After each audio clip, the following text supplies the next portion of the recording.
네. 동아에서 오신 거예요. 네. 김민혜 교수님은 우리는 요즘에 미디어에 나오는 김민혜 교수님의 모습은 어떤가요? 그죠. 멋있죠. 수상하지 않으세요? 네. 그런데 제가 볼 때 오래 지켜본 김민혜 교수님의 모습은 예술가이면서 인문학자입니다. 네. 그래서 이분이 언제는 분명히 그림을 그리고 싶으실 텐데, 시를 쓰고 싶으실 텐데, 그걸 어떻게 감추고 사시나 싶어요. 예. 어디서든 들을 수 없는 독특한 해석들 꼭 들려드리고 싶어서 이 자리를 마련했고요. 그래서 저는 사실 동아독법 혹시 책 읽어보신 분 계세요? 네, 강추입니다. 네. 그래서 저는 교수님께는 동아독법 후가 꼭 나왔으면 좋겠습니다라고 말씀드리는데요.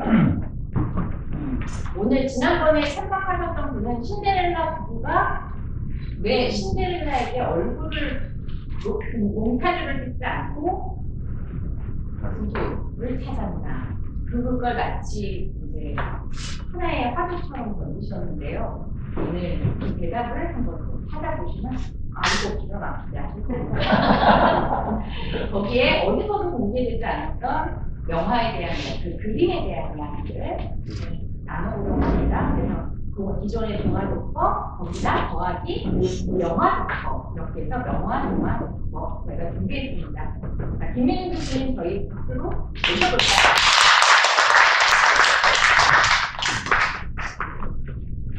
네, 반갑습니다. 수능에 나온다고 그랬더니 부모님들만 오신 거거든요. 수업 시작해보니까 출석을 부르겠습니다.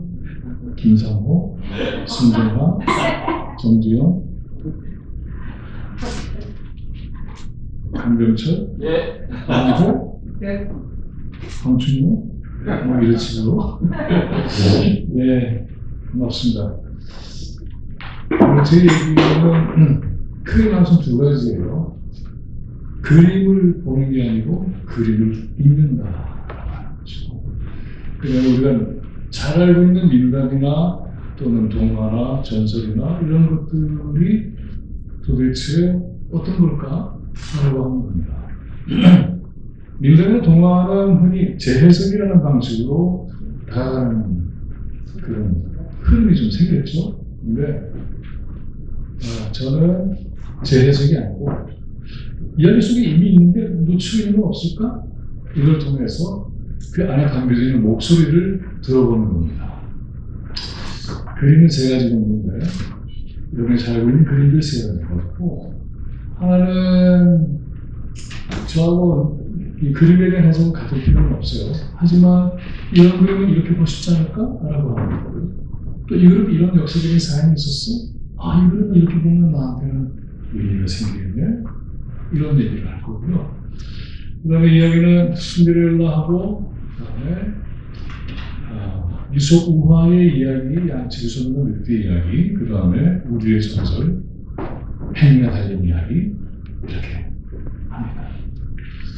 이야기는 모르는 건 다 없으시죠? 신데렐라도 알고, 또 팽이 달린 얘기도 알고, 그리고 신천전 뭐 등등 이런 것들도 관련된 이야기들 이런 좀 해보도록 하겠습니다. 그림에 대해서는 잠깐 볼까요? 이거는 이제 이 얘기 하나만 가지고도 1시간, 2시간 이렇게 얘기를 해야 되는 건데, 오늘은 주말 한성으로 가보겠습니다. 자, 이건 뭔지 알죠? 누구 그림이죠? 네? 피카소. 피카소의 그림 내용은 다 아시잖아요. 피카소는 청세시대에 그렸던 그림과 이후에 모딜리냐하고 경쟁하면서 만들어진 그림은 굉장히 다른 모습이죠. 평면의 이체를 어떻게 그려내지? 한 사람의 인상에는 대단히 많은 표정이 담겨져 있는데 그거를 캔버스에 옮길 수 있을까? 그런 놀라운 발상으로 접근한 거예요. 자, 이 그림은 뭐죠? 혹시 이거 제목 아시는 분? 이 그림은 아주 오랫동안에 우리의 교과서에 실리지 못했습니다. 한국전쟁 얘기예요. 한국전쟁의 그림. 굉장히 충격적인 거죠. 미군의 학살이에요. 그리고 학살 대상은 남자가 아니라 여성과 아이들이에요. 굉장히 충격적인 그림을 그렸죠. 피카소의 추상화는 이해할 수가 없어. 그가 아니라 피카소의 그림에 역사성을 담겨 있다는 걸 기억하고 있어요. 두 번째 그림은 뭘까요? 이건 무슨 그림인지 아시는 분? 이거 따져볼 동안에 교과서에 실릴 수가 없었습니다. 아시는 분? 제목? 게르니카. 그렇죠. 게르니카죠. 게르니카는 무슨 뜻이죠? 손에 치면 같이 지는. 근데 이 그림을 보면 스페인 내전 이후에 2차 이런 것들이 반증이 있는데 이 그림에서 이건 뭐지? 라고 하는 게 있을까요? 없을까요? 뭘까요?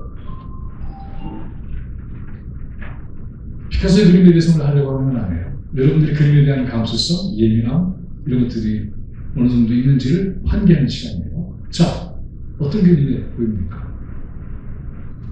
네? 김성호 학생. 자, 어떤 게 보여요? 네? 뉴욕 주민들이 보이죠? 자, 어떤 게 보입니까? 이 그림에서. 스페인 내전과 관련해서 그랬는데, 전쟁이죠.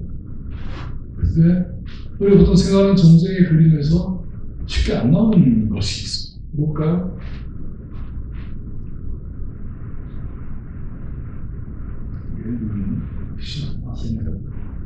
이렇게 있네요. 그죠? 사람만 있는 게 아니라 소가 많이 있네.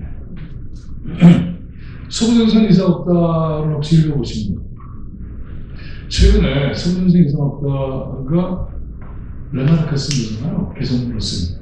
최근에 만들어진 영화가 있는데 꼭 보세요. 굉장히 잘 만들었어요. 놀라울 정도. 그 영화를 보면 전쟁은 다시는 해서는 안 된다. 아주 확실해져요.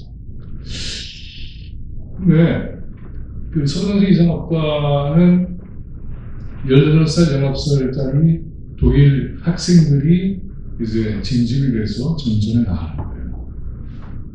그러면 그것을 진집하는 데에 동조했던 선생이 이렇게 됩니다. 너희 청년들이 독일의 미래를 만들 거야. 그런데 이 청년들이 전쟁에서 이렇게 얘기합니다. 우리는 늙기도 전에 이미 죽었는데 우리 미래가 있어. 이렇게 얘기합니다. 어느 날 전선에 도취해서 총선이 나기 시작해요. 전쟁이 잠시 멈췄는데 여기저기서 총소리가 울려요. 그게 무슨 소리인지 혹시 기억하시는 분? 말을 주요. 1차 대전에는 말이 있었어요. 근데 말이 철조망에 걸리거나 어떤 총을 맞으면 부상을 입죠. 그럼 어떻게 되냐면 밤새 울어요. 고통으로. 그것 때문에 다니면서 죽이려 합니다. 그러니까 그 당시에 20세기 초반의 전쟁이라고 하는 것은 사람만 죽는 게 아니라 동물도 함께 죽는 거죠. 그걸 고발한 작품입니다. 피카소의 세계라고 하는 것은 사실은 굉장히 놀라운 세계입니다. 자, 그러니까 이건 뭘 얘기하느냐면 그림에 들어있는 서사가 있다는 거죠. 그 그림에 있다는 것은 그 안에 있는 서사가 무엇일까를 찾는 거죠. 화가는 우리 정재영 감독님, 우리 영화 얘기했지만, 감독은 영화에 숨기는 장치들이 있죠. 너무 과하면 관객들이 힘들어하고, 너무 쉬우면 재미가 없어져. 그래서 굉장히 조심스럽게 담아야죠. 모든 작가들은 그래요. 화가도 마찬가지예요. 어떤 사람은 자기 서명을 묘하게 담아놓기도 하고, 어떤 사람은 누구도 주목하지 않는 장면 하나에 큰 의미를 담기도 해요.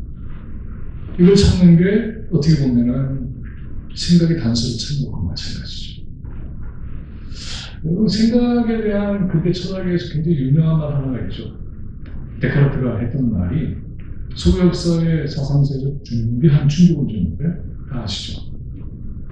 응? 나는 강남에 살아? 그래서 나는 존재한다. 그건 아니죠. 소유가 존재를 만들어주는 자본주의 방식이죠. 근데 그때 뭐라고 했죠, 데카르트가? 나는 생각한다, 그로 존재한다. 이렇게 했단 말이죠. 감동적이에요, 이 말이? 여러분들한테. 생각 안 하고 사는 사람 있습니까? 없잖아. 근데 왜 인간이 이토록 충격을 줬을까 싶어요.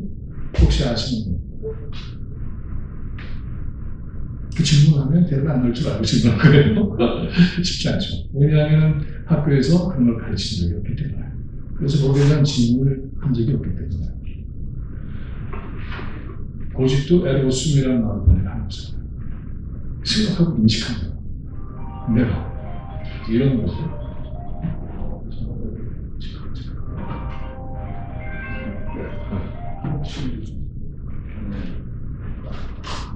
알겠습니다.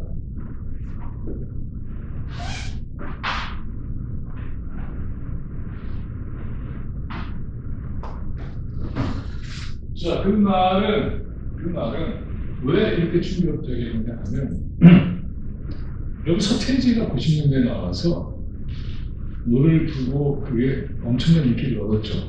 그때 그 노래 제목이 뭔지 아세요? 나는 알아요.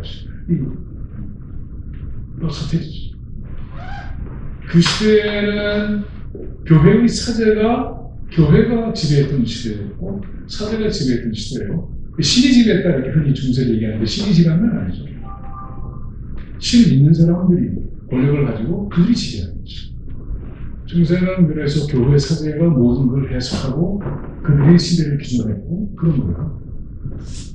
공부해. 생각하지 말고. 선생님 얘기 좀 해. 학교 가면 선생님 말씀 잘 들어.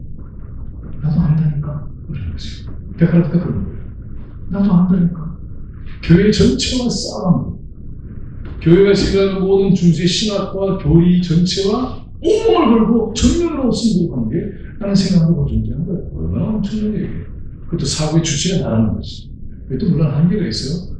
우리는 생각을 함께 하기 때문에 내가 생각하는 것만으로 해결되지는 않아요. 우리 같이 있잖아. 내가 생각한다.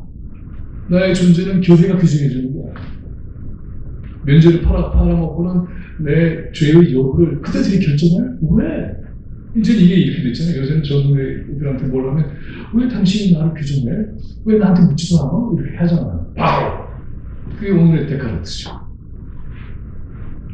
그래서 자기 생각의 주체가 되는 그런 과정이 역사에서 정리되는 거죠. 이런 생각들이 그 안에 다 담겨 있는 거죠. 작가는 창조는 바로 그렇게 이루어집니다. 자, 그러면 오늘 우리가 보는 그림은 너무나 유명한 그림이고 이 그림을 보는 순간 누구의 그림인지는 누구나 다 알아요. 그렇죠? 다 알죠? 네. 이 정도면 이제 뭔지 다 아실 거예요. 누구의 그림이죠? 네. 옛날에는 고호라고 배웠죠. 고흐죠. 빈센트 반 고흐. 반 고흐는 집안 이름입니다. 느나 반 하면 그건 어디서 왔다. 서구의 이름은 직업과 그리고 본 어디야? 경주김씨 이렇게 뒤에 경주김씨 뭐 이렇게 전주씨 붙인 거 맞습니다. 반 느는 어디서 왔다. 어느 지역에 살았다. 이렇게 하죠. 스미스는 다 직업. 그래서 빈센트 반 고흐는 고흐 지방인데 이 사람은 어디 사람이죠 오늘? 아시죠? 어디 사람이에요? 네덜란드 출신이에요. 근데 거기가 워낙 지역 분쟁이 심해서 어디는 독일 출신이라고 하고 어디는 네덜란드 출신이라고 싸우기도 해요. 그리고 활동은 프랑스에서 하는 사람이죠. 고흐의 얘기는 너무나 풍부해서 오늘 이 시간에 고흐 얘기를 다 하려고 하면 안 돼요. 근데 아무튼 간에 슬프게도 고흐는 생전에 작품이 어떻게 됐다? 아름의 여름 포도밭 빼놓고는 한 군데도 안 팔리죠. 그 포도밭에서 일을 하는 농부들의 모습을 그린 작품이에요. 그리고는 팔리지 않죠. 그러니까 빈센트 반 고흐의 빈센트라는 노래 여러분 다 아시죠? 누가 불렀죠? Starry Starry Night 누가 불렀어요? 네. 거기 보면은 누구도 내 얘기를 within listen to 듣지 않는다. 철저하게 이해받지 못한 작가가 바로 말지죠. 고흐의 작품을 보는 순간에 그 시대는 광기를 느낍니다. 인상파로 시작했는데 그 그림은 지금 우리가 너무나 훌륭한 작품으로 보고 있지만 저거 미친놈인 거 아니야? 이렇게 돼버린 거죠. 그러니까 관계 경계선에 있는 사람이죠. 우리가 알고 있는 고흐의 그림은 그의 마지막 생에 2년 동안의 그림이 고흐의 그림이에요. 그 전에도 굉장히 많은 그림을 그렸지만 그러나 그의 그림을 우리가 알아보는 그 작품은 전부 다 바로 이때에 그려진 거예요. 그때 그는 정신병을 앓고 있다고 판정을 받았고 그 정신병도 있었던 거예요, 사실.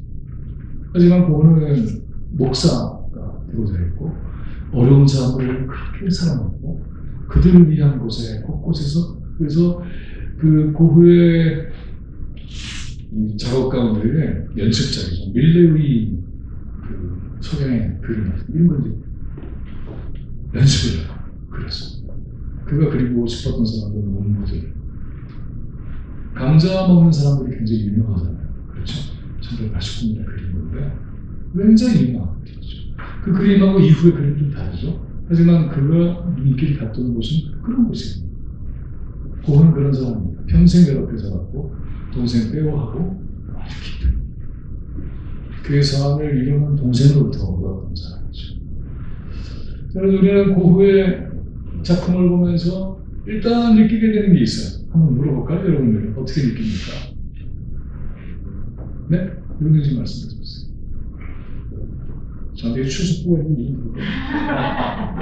자, 어떤 걸 느끼세요, 여러분?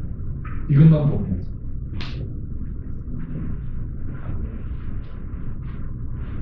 엄청난 온도가 있죠? 색조의 명쾌한 대비가 있죠? 이게 지금 좀 어두우면 훨씬 더 보일 거예요. 그런데 아무튼, 그림의 색조, 그 색조를 쓰는 방식이 굉장히 독특해요. 인상파는 내가 본 바로 그 순간에 그 그림을 그리는 거죠. 그 안에 있는 파문, 빛감 이런 걸 잡아내는 거죠. 그전에는 실제를 그대로 그리기 위해서 굉장히 노력을 했는데 그 순간에 내가 느낀 그 감정을 확보해 올 수 있을까? 이게 굉장히 중요한 질문이 되는 거죠. 자, 그러면 고흐의 그림을 이해했던 다른 사람이 고흐인이 있었죠. 아주 이런 비슷해요. 굉장히 친한 사람. 자, 근데 고흐의 그림을 보는 순간 여러분들은 뭘 느끼게 됩니까? 이렇게 우리가 그 다음에 복잡하게 살면서 우리 예수적 감수성이 얼마나 이게 이제 태아를 믿는다는 절실히 느끼는 거죠. 자, 어떤 걸 느껴요? 뭐 물어보면 대답하기 참 어렵죠. 왜냐하면 이게 답이 있는 게 따로 있는 게 아니라 이렇게 생각이 드니까. 저희 아버지가 어릴 때 만화책도 같이 열심히 보고요. 영화도 참 많이 보여주셨어요. 근데 다 좋은데 영화 보고 보면 꼭 물어봐요. 뭐가 좋았어? 어땠어? 좋았어. 뭐가 좋았어? 그때부터 이제 고문이 시작돼요. 영화를 보려니까 너무 힘들어. 볼 때는 좋은데 하지만 그 과정이 저한테 굉장히 많은 걸 훈련시켜줬죠. 그래서 여러분한테 제가 대학교에 있을 때 이제 은퇴한 지 좀 됩니다. 첫 시간에 이렇게 치는 거예요. 너희는 어떻게 생각하니? 그럼 애들이 막 해요. 가르치는 사람도 쭉. 그렇게 선포해요. 매 학기마다. 나는 너희들을 코너로 몰 거야. 인격적인 모습으로 부디 받아들이지 말고 내가 끝까지 밀어붙이니까 나와봐. 여기서 못 나오면 이게 현실에서 못 나올 걸? 이렇게 협박하고 시작합니다. 오늘 협박 비슷하게 하고 있는 건가? 자, 뭘 느끼세요? 느낌은 자유니까. 나는 이 고흐의 그림을 보는 순간 이런 걸 느껴. 라고 하는 게 있잖아. 나는 생각한다, 그로 존재한다. 오늘 여러분의 존재를 한번 확인해 보겠습니다. 자, 어떤 걸 느끼시나요? 외로움, 또 격정, 또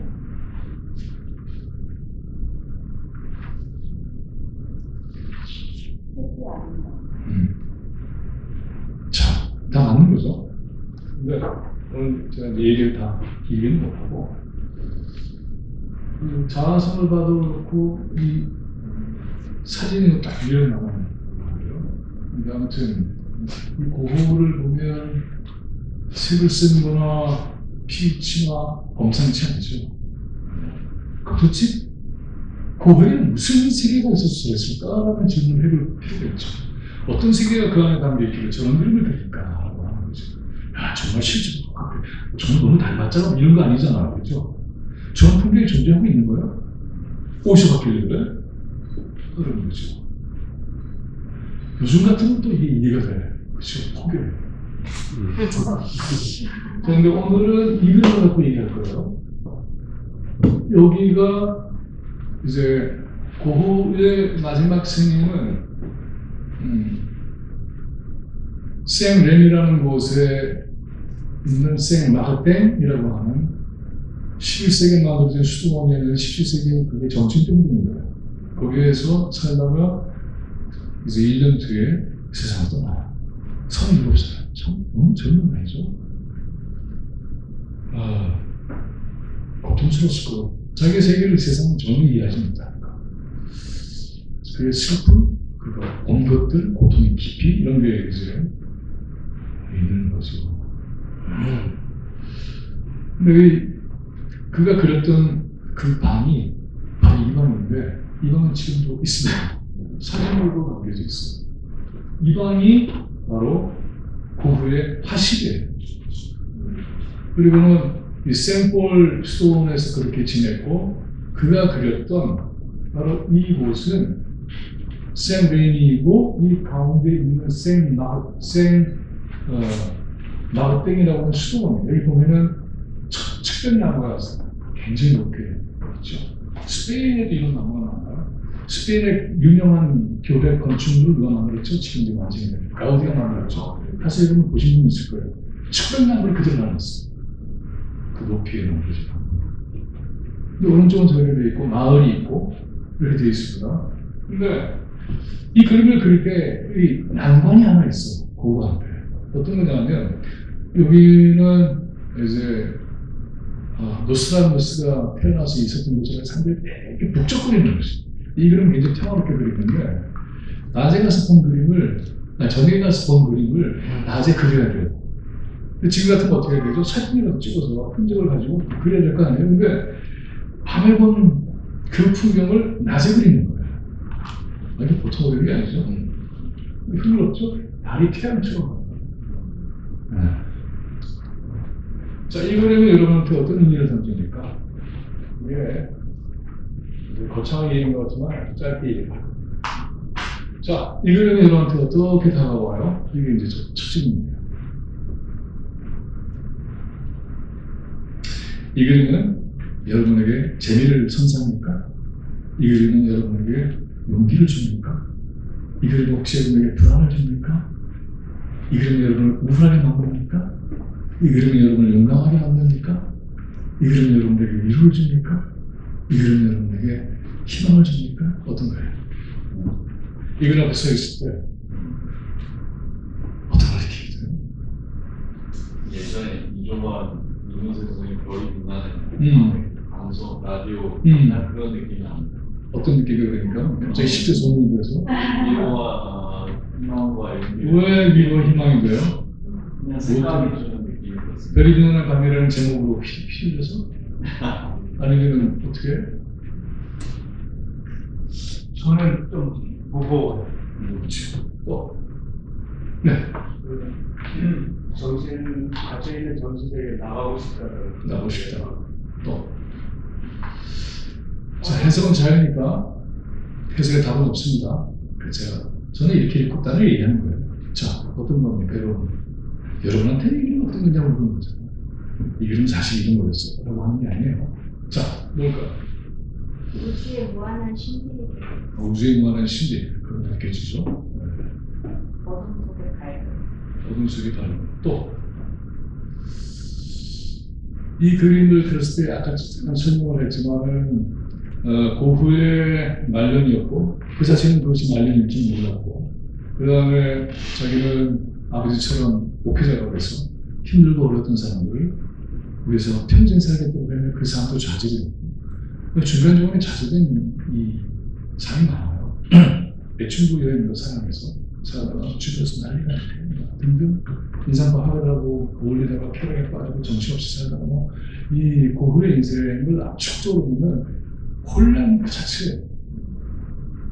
그런 사람이 그린 그림을 좋아하겠나요, 사람들이? 그림 봐도 이게 정신적이거든요.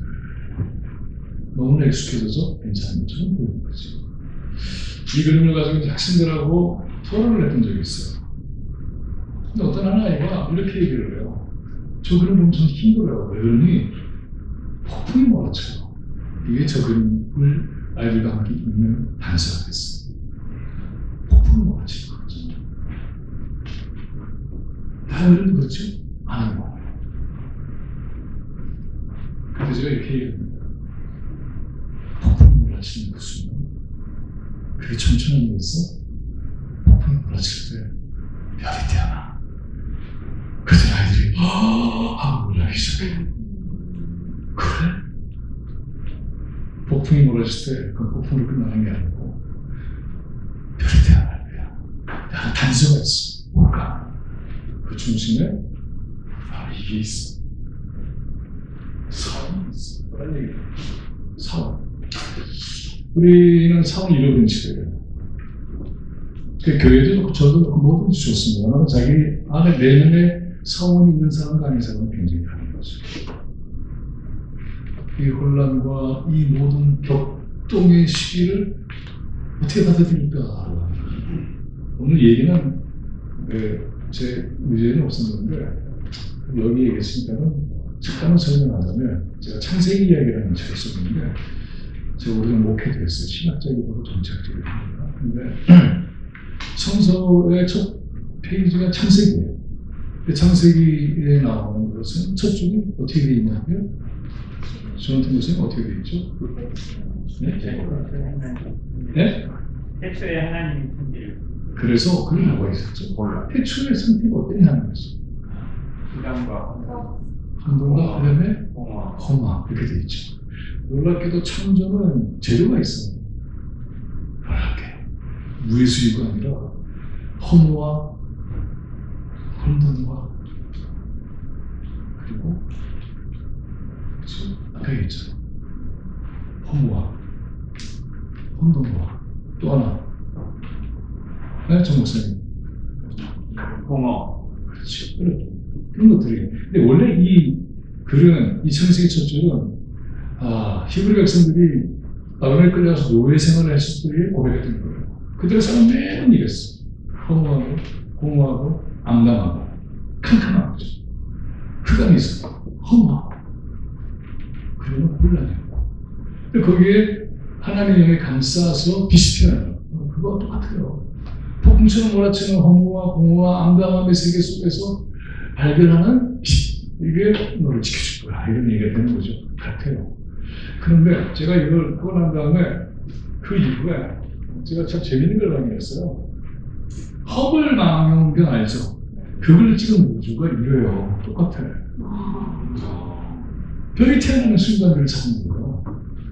이래. 다 앉아 많이 받았죠? 이걸 본 거야.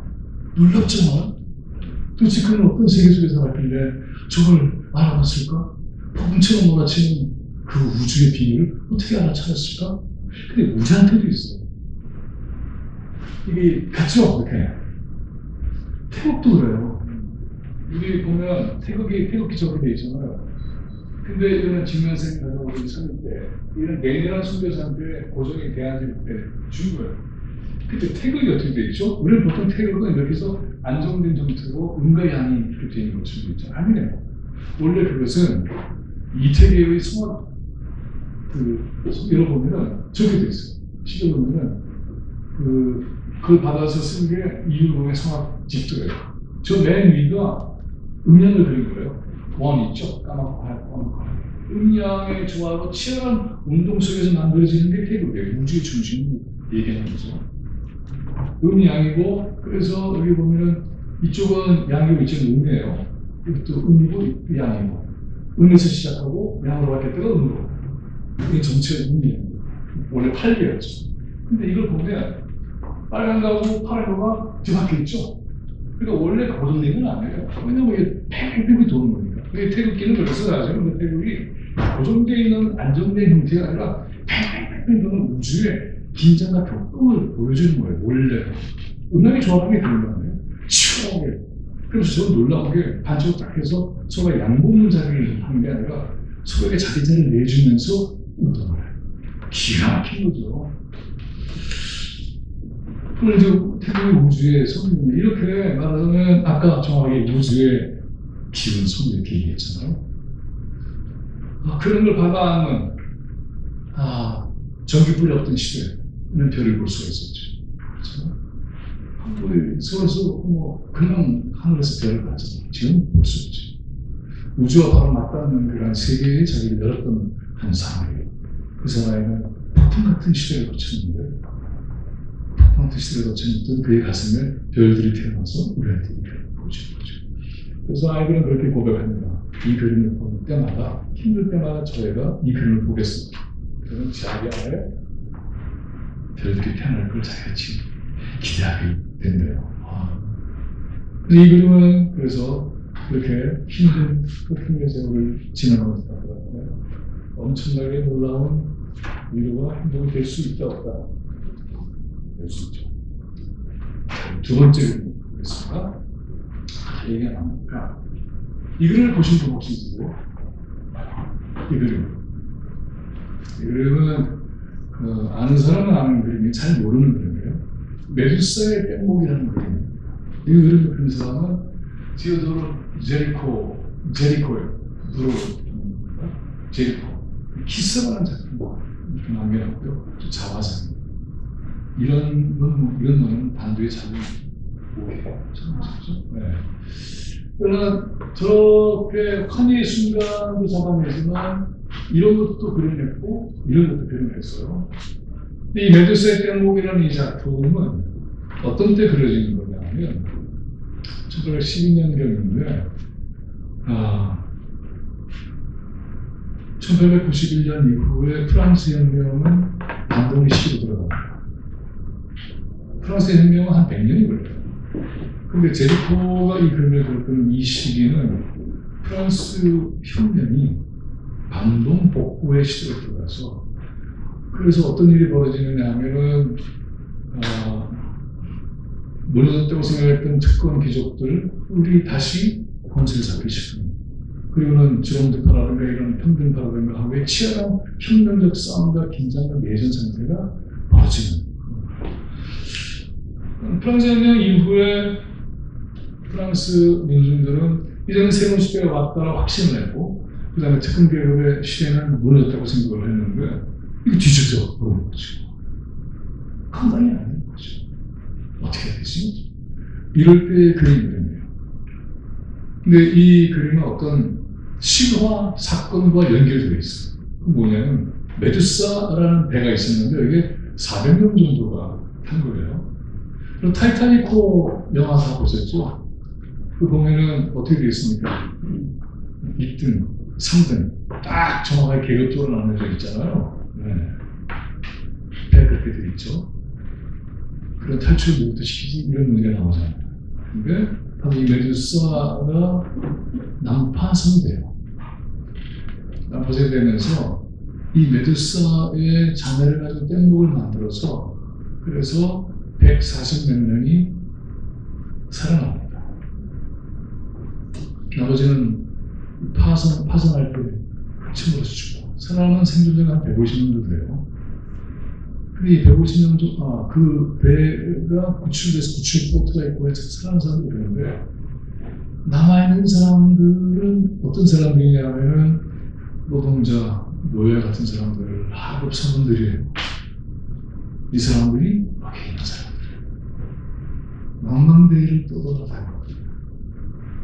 마지막 생존자들이에요. 그 마침내 그래서 지나가는 배에 구출을 해서 살았는데 10몇 명이 겨우 사는 거죠. 10명 단계에 살아요. 이 사건을 가지고 그린 그림이 바로 제리코의 메두사의 뗏목이라는 그림. 저는 이 그림을 한번 잘 사는 거죠. 이 그림을 이게 지금 정확히 보일지는 모르겠지만 죽은 사람이 여러 개 있어요. 근데 이 제리코는 이 그림을 어떻게 그렸느냐 하면 실제 생존했던 사람들이 얘기를 듣고 그 다음에 단두대의 목과 같은 그림처럼 시체 안치소에 가서 시체가 썩어가는 것을 지켜보면서 그려요. 왜냐하면 부패 정도에 따라서 이 느낌이 다르니까 참 무섭잖아요. 그래서 시체 안치소에 가서 그림을 그려요. 최대한 실제 현실과 만나려고 한 거죠.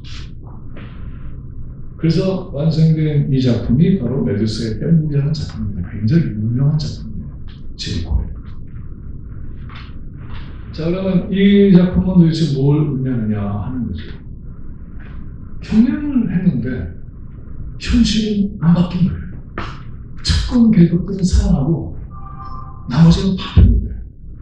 혁명은 좌절했고 혁명은 파편이 돼요. 그 파편을 붙잡고 살기 위해서 몸부림치는 사람들이 여전히 존재하고 있는 체제가 있다는 거죠. 그걸 고발하는 거예요. 근데 이들의 모든 눈은 다 어디를 향해 있냐면 저 수평선을 향해 있어요. 이 그림이 이제 잘 보이지는 않는데 이 그림에요. 저쪽에 보면 아주 요만한 배가 하나 있어요. 그 배를 여기에 있는 여기 이제 한 사람 저기 높이 서서 자기 옷을 벗어서 흔드는 사람이 있어요. 이 사람은 흑인이에요. 이 그림의 주인공은 저 흑인이에요. 몰랐잖아요. 왜 이랬을까? 이게 네버스의 뗏목을 잇는 굉장히 중요한 단서입니다. 여러분 그 로빈슨 크루소의 모험 다 아시잖아요. 그 미리 질문을 해볼게요. 로빈슨 크루소가 타고 가는 배는 무슨 배인데 그 배가 어떻게 해서 파손됐을까요? 아시는 분? 그렇죠. 노예역선이에요. 그리고 로빈슨 크루소가 노예역선 안내자였어요. 그리고 그 안에서 벌어지는 일은 제국주의 식민지 체제에 어떻게 만들어지는지 어스란히 보여져요. 흑인한테 이름을 자기가 붙이는 거예요. 그리고 그가 살아나는 건 배에 있는 물건 가지고 새로운 삶을 시작하는 거예요.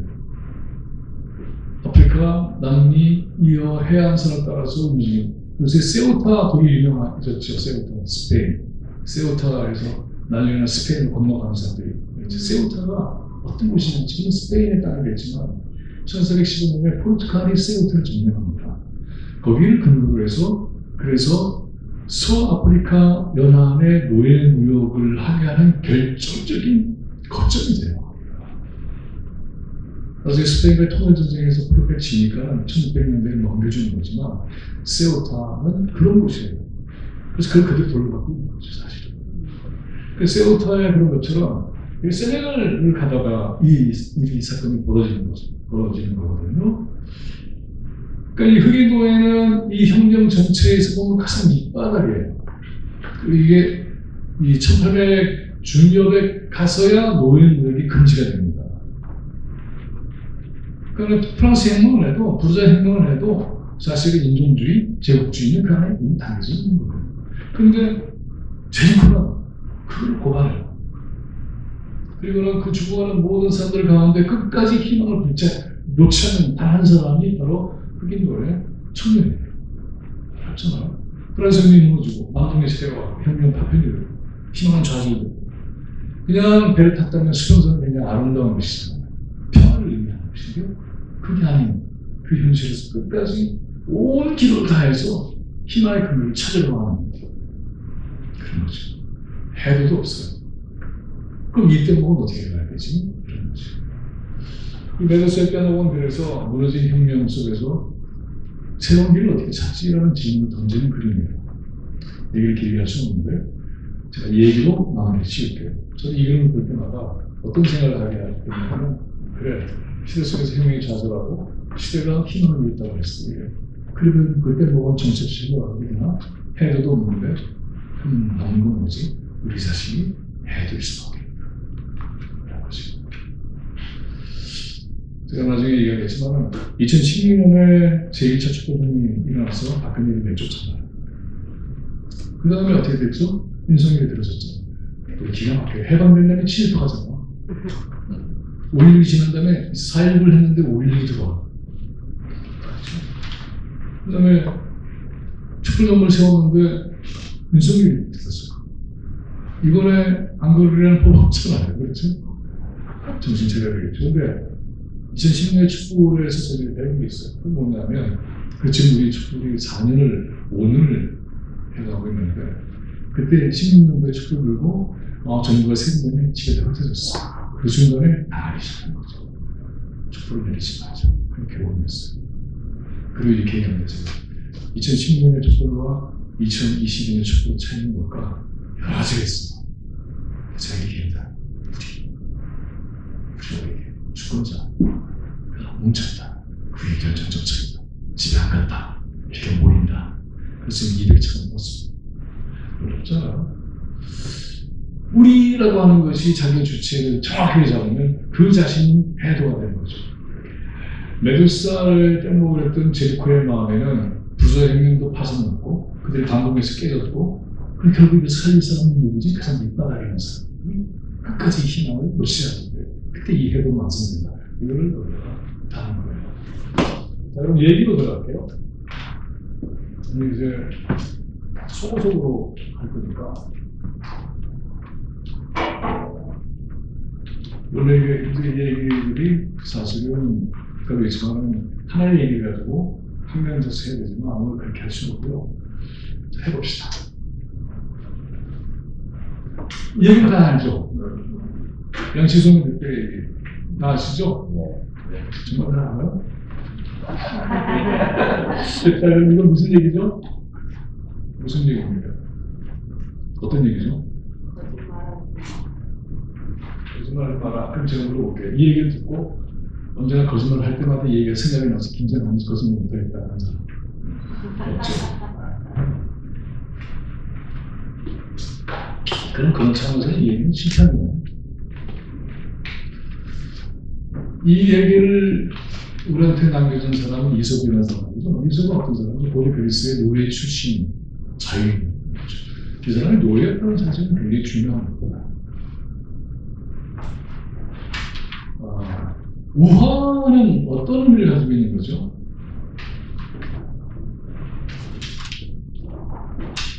우화하면은 우리는 학교에 다니면서 아주 이 방정식처럼 배운 게 있습니다. 뭐죠? 우화에 뭘 찾는다? 교훈이라고 그러죠. 자, 그럼 제가 몇 개 질문을 던져볼게요. 얘기 다 아시잖아요. 어떤 조문이 양을 치고 있다가 무슨 얘기를 했는지 모르지만 뻥을 치잖아요. 이게 뻥의 효과가 있지. 온 마을이 자기 손에서 움직였어. 이 감격적인 순간을 잊을 수가 없어. 두 번째 뻥을 칩니다. 그 사람들이 끊어. 세 번째는 뻥이 아니에요. 진짜로 말해요. 악을 쓰지만 사람들은 외면해요. 그리고는 결과는 어떻게 되겠죠? 너희가 마음껏 양을 잡아먹을 때 끝나는 거죠. 자, 그러면 이 얘기의 교훈이라고 한다면 뭐죠? 교훈이라고 치면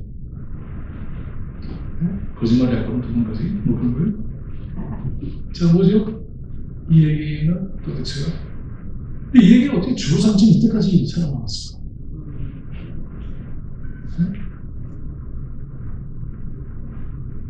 그걸 이제 묻기 시작하는 거죠. 자, 이 소년의 역할은 뭐예요? 여기에서? 네? 이 소년의 역할. 늑대가 온다. 아, 그러네. 근데 뭐 하는 거죠? 네? 늑대가 오면 이 소년이 싸우나요? 그 역할은 아니지. 그렇죠. 네. 그 총영사님이 늑대 나타나면 썩부터 싸울까? 쉽지 않지. 싸울 때 싸우더라도. 자, 그러니까 뭘 하는 거죠? 늑대가 출몰했던 것을 경고하는 거죠. 그렇죠? 네. 두 번째, 또 이 경고 벨이 알람이 울렸잖아요. 말하자면. 근데 안 나타났잖아요. 그러면 어떻게 된 거죠? 이 알람 시스템이 어떻게 된 거죠? 오작동. 문제가 있는 거네. 그런 거잖아요. 그럼 어떻게 해야 돼요? 고체. 아, 또. 또. 네? 고치거나, 바꾸거나, 대안을 찾거나, 적어도 세 가지는 해야 되죠. 했나요? 안 했네. 안 했네. 그럼 왜 안 했을까? 그리고 세 번째 또 올렸어. 알람 시스템 문제가 있으니까는 그럼 아무 걱정 없이 있으면 되는 거예요? 아니면 이거는 문제가 있다고 튀어나와야 되는 거예요. 안 나왔죠? 그러니까 마을 주민들이 다 안 나왔잖아요. 그죠? 자, 마을 주민 1, 2, 3 한번 대답해보세요. 어떻게 된 거죠, 이게? 바빠서? 또? 네? 또 뻥이네. 또, 그 다음에. 네. 어떤 시스템이 망가졌는데 조처를 취했어야 되는데 모두가 다 주인의식이 없었기 때문에 주인의식이 있기 때문에. 그러면 이때는 그럼 이 양의 주인이 누군가는 질문이 나오겠네요. 이 얘기는 어떻게 되겠죠? 제가 맨 처음에 얘기했죠. 우리는 지금 이야기를 재해석하는 게 이야기가 우리에게 주는 정보가 판단하는 거예요. 다른 의무는 없어요. 왜냐하면 얘기가 되게 짧아. 그 짧은 것만 가지고 판단해야 돼요. 그렇죠? 네. 새로 개작할 수는 있어요. 하지만 일단 우리가 알고 있는 건 그거예요. 다른 거 없죠? 자, 이 얘기에는 양의 주인이 나타나 있나요? 없어요. 근데 주인의식이 문제가 되는 게 아니었나요? 이 얘기 약속은 뭐죠? 딱 하나밖에 없어요. 뭔지요? 양이 위험해지면 다 튀어나온 거예요. 맞죠? 양이 위험해지면 이게 위험한 게 네 양이잖아. 이거가 판단의 근거가 아니에요. 부직검이나 들고 나오는 이유는 양이 위험에 처했다는 것 하나밖에 없어요. 이 얘기는. 맞아요? 틀려요? 그렇죠? 네. 그럼 어떻게 해야 돼요? 자, 이야기의 결말은 이렇게 됩니다. 결말 어떻게 되죠? 늑대가 나타나서 양을 마음껏 잡아먹어요. 그런데 맨 처음 잡아먹은 양은 어떤 양일까요? 여러분? 자, 어떤 양일까요? 유희경 학생 대답해보세요. 어떤 양일까요? 왜? 또? 그렇지. 이거는 방울육이었지, 맛있지. 늙은 양은 안 잡아먹지. 어디부터 잡아먹을까? 여성 그림은 미안하지만 어디부터 잡아먹을까? 네? 그렇죠. 내장부터 잡아먹죠. 유희경 학생은 양에 대해서 도전해서 양측만 보는 거예요. 맞는 얘기죠. 그렇죠? 네. 자, 그러면 그 현장에 유희경 학생이 도착을 했어. 현장을 우리한테 리포트를 하면 어떻게 해요? 하면 되죠? 얘기를 해요. 유희경 어린이가 늑대가 양을 잡아온 현장에 긴급 도착을 했어. 그 현장을 우리한테 이제 이랬대요라고 얘기하는 거죠. 자, 어떻게 얘기해야 될까요? 자, 해보세요. 늑대가 우리가 양을 잡아먹었어요. 그 정도로 할까요? 구체적으로 해야지. 예를 들어서 그 양을 유희경 어린이가 너무 예뻐했어. 그러다가 목에다가 예쁘게 리본도 달아줬어. 그 양이 주는 거라고 치면 어떻게 해요? 아까 다 얘기했잖아. 어떻게? 응? 턱이 부서져 있고, 괴장이 갈려에 찢어져 있고, 피가 흘러나고, 내가 달아준 리본을 어디 갔는지 모르겠고, 그거 얘기해야지. 맞죠? 그 얘기를 하는 거죠. 이 얘기는 그렇게 한 얘기예요, 원래. 짧게 정리되어 있지만, 여러분, 아까 우리가 이수부가 얘기했을 때처럼, 그래서 뻥이었어. 그렇게 얘기했어. 그래서 사람들이 아무도 안 나왔어. 그래서 끝나버릴 때, 이렇게 누가 얘기해요? 누가들 그렇게 얘기해요? 얘기했구나, 그렇게 얘기를 안 해요. 그 어떻게 된지 아는 거야. 이랬다는 게 아니지. 얘기할 수가 없어. 내 이름 따서 뻔히 불렀는데 그 양이 이렇게 됐더라고. 그렇게 할 거예요. 내가 얼마나 예뻤는데 펑펑 울면서 그렇게 얘기하는 거지. 그죠? 그렇게 얘기가 살아있지. 이들이 만약에 이 마지막 장면을 생각을 했다면 집으로 갈 수 있을까? 없을까? 못 가.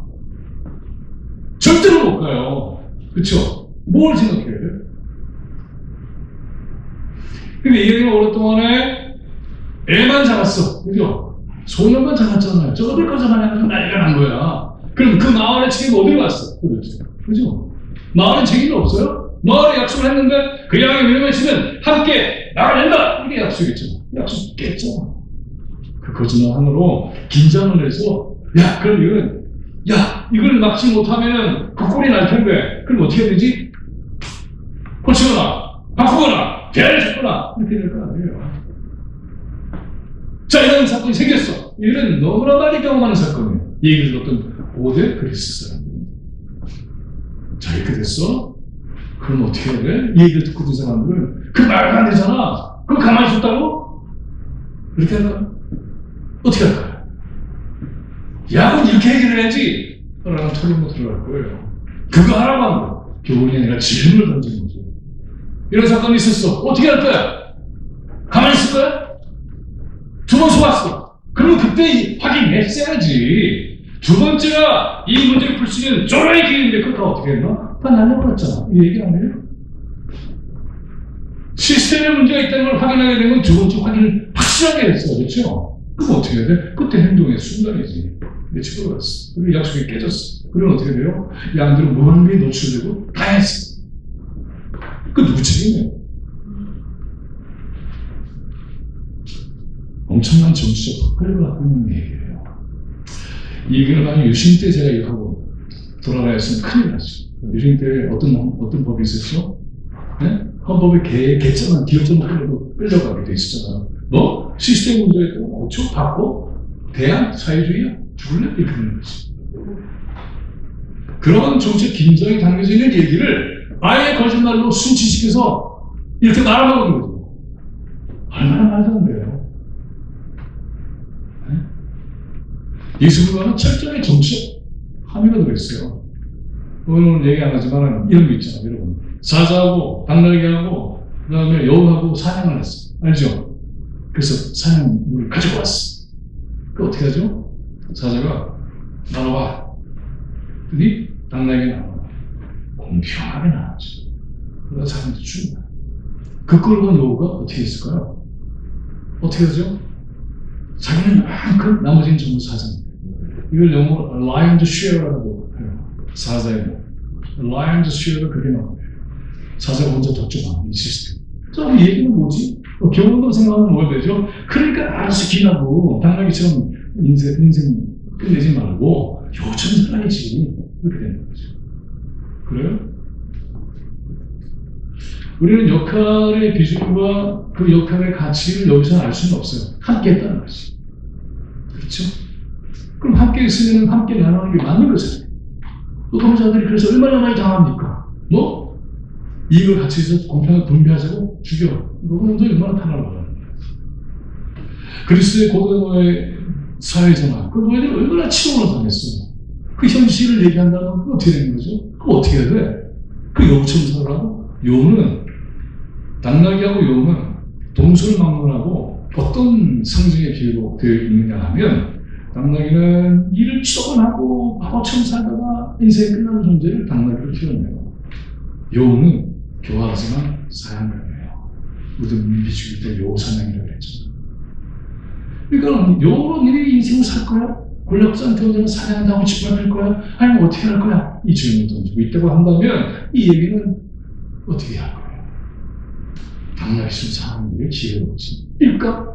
여우의 인생을 맞춰도 괜찮을까? 이 질문을 던지고 고대 그리스 로마의 이 불평등한 권력 구조와 특권 구조 시스템을 니들은 어떻게 이걸 감당해낼 거야? 라는 질문으로 치환된다면 만만치 않죠. 이스라엘 우왕은 이런 질문을 취하는 겁니다. 그래서 여러분은 제가 이 얘기를 거짓말 소문으로 기억하지 못하는 죄를 이번에 당합니다. 얼마나 놀라운 긴장이 있는가 하는 걸 찾아내는 것이 매우 중요한 거죠. 우리는 그렇게 계획하지 않아요. 그래서 어릴 때 들었던 그 문법이 커서도 그대로 작동해요. 제가 교회에서 목회를 오래 했었는데 성서 공부하면 거기서 확실히 됩니다. 주일학교, 2년 주일학교에서 배운 거하고 어른하고 성서 읽는 게 다를 게 없어요. 똑같아. 그래서 신앙의 어떤 신화 진전이 안 돼요. 그게 사회적인 현실과 만나지도 못해요. 그래서 성서에 읽고 무너지는 거죠. 제가 이 동아나 민담회에 가서 이렇게 연구를 하게 된 계기가 있어요. 그건 뭐냐면 제가 신학 공부하면서 돼요. 윤회에서 공부할 때에 트리블이라고 하는 아주 까다로운 구약 히브리서에서 신학자가 있었어요. 굉장히 많이 배웠어요. 시험 문제를 너무나 어렵게 내는 바람에 중간 학기 때 전부 다 그랬어요. 그래서 학생들이 꼭 등급을 났어요. 그 제시어를 봤어요. 좀 시켜주셨어요. 근데 텍스트를 읽는데 무슨 수수료 칼을 대듯이 읽는 거예요. 그걸 놓쳤던 겁니다. 호칭이 갑자기 변하는 거. 시제가 갑자기 변하는 거. 그걸 눈치를 못 채요. 근데 그걸 읽어내면 텍스트의 내용이 열리기 시작해요.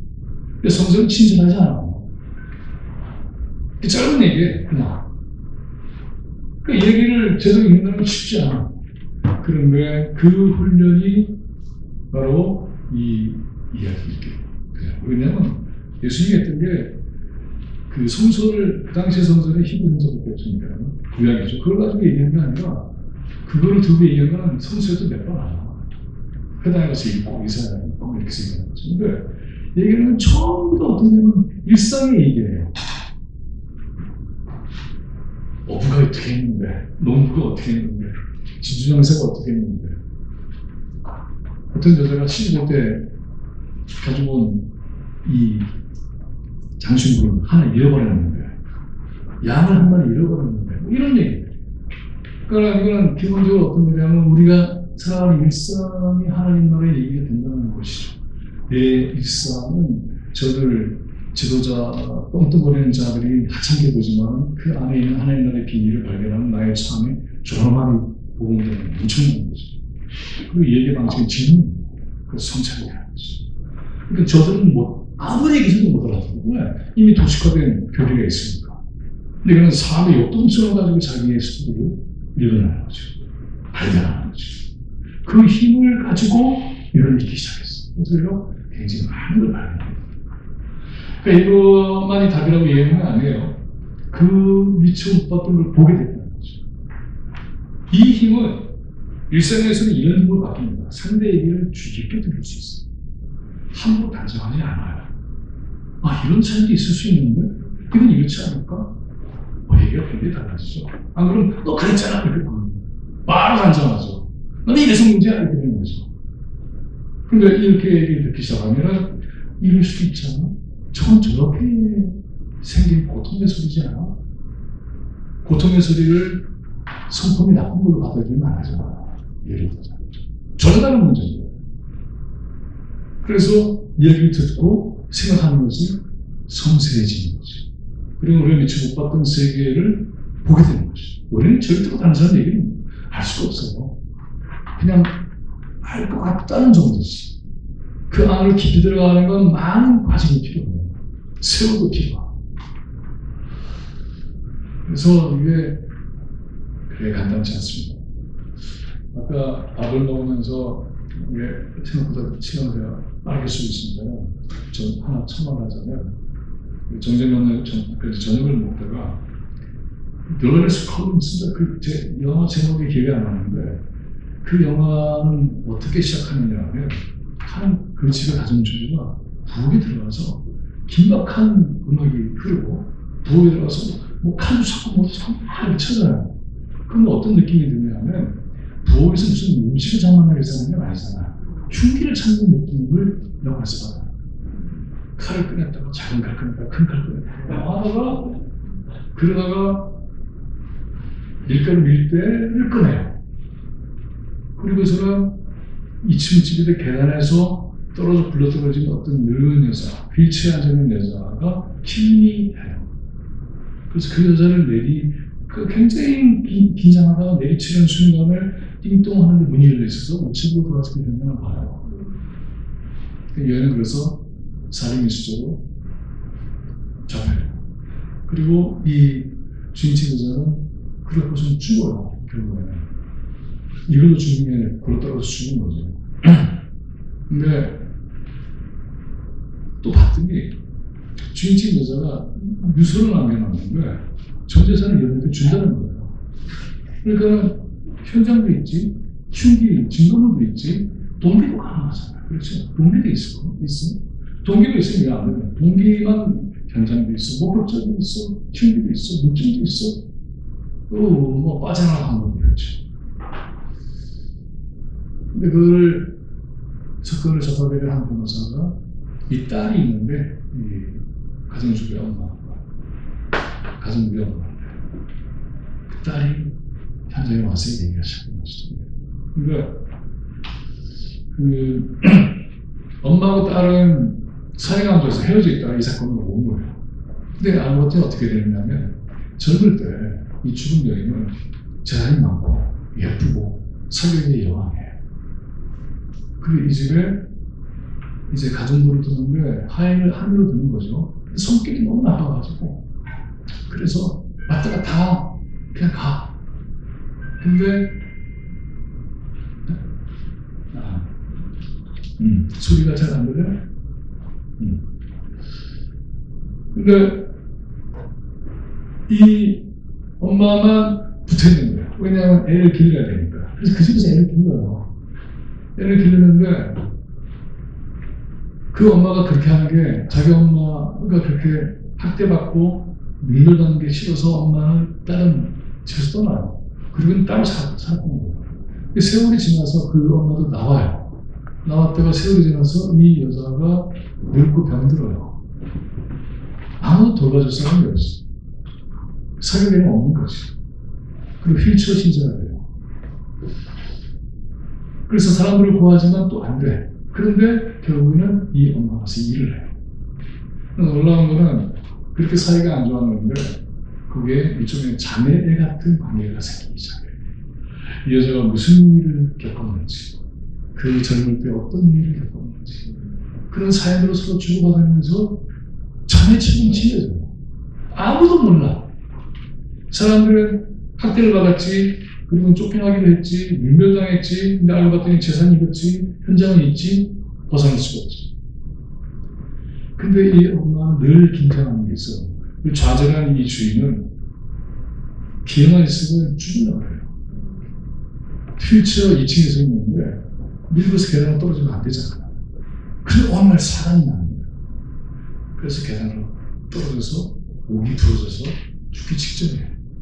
키니는 그래 죽여봐가 아니라 안락사를 죽이는 사건. 이렇게 돼요. 아무튼 시나리오는 좀 더 얘기하면 이제 우리 중간님이 시나리오가 이렇게 얘기해줘서 그런데 토론을 좀 해봐야 되는데 무슨 얘기냐면 바로 이렇게 사연으로 들어갈 수 있는다는 게 굉장히 중요하다는 거죠. 굉장히 중요해요.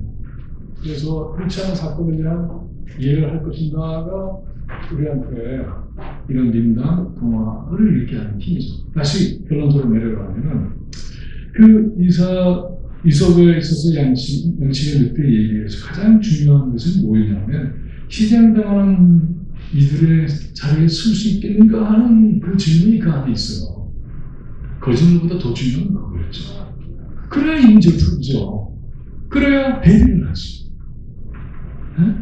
알람 시스템이 무너졌으면 그 당장에 가장 충격적으로 치명적으로 희생당하는 양들이에요. 그래서 세월에 300명의 아이들이 죽습니다. 얼마나 끔찍해요. 그죠? 눈앞에서 애들이 죽었어요. 여러분 그렇게 하세요, 영상.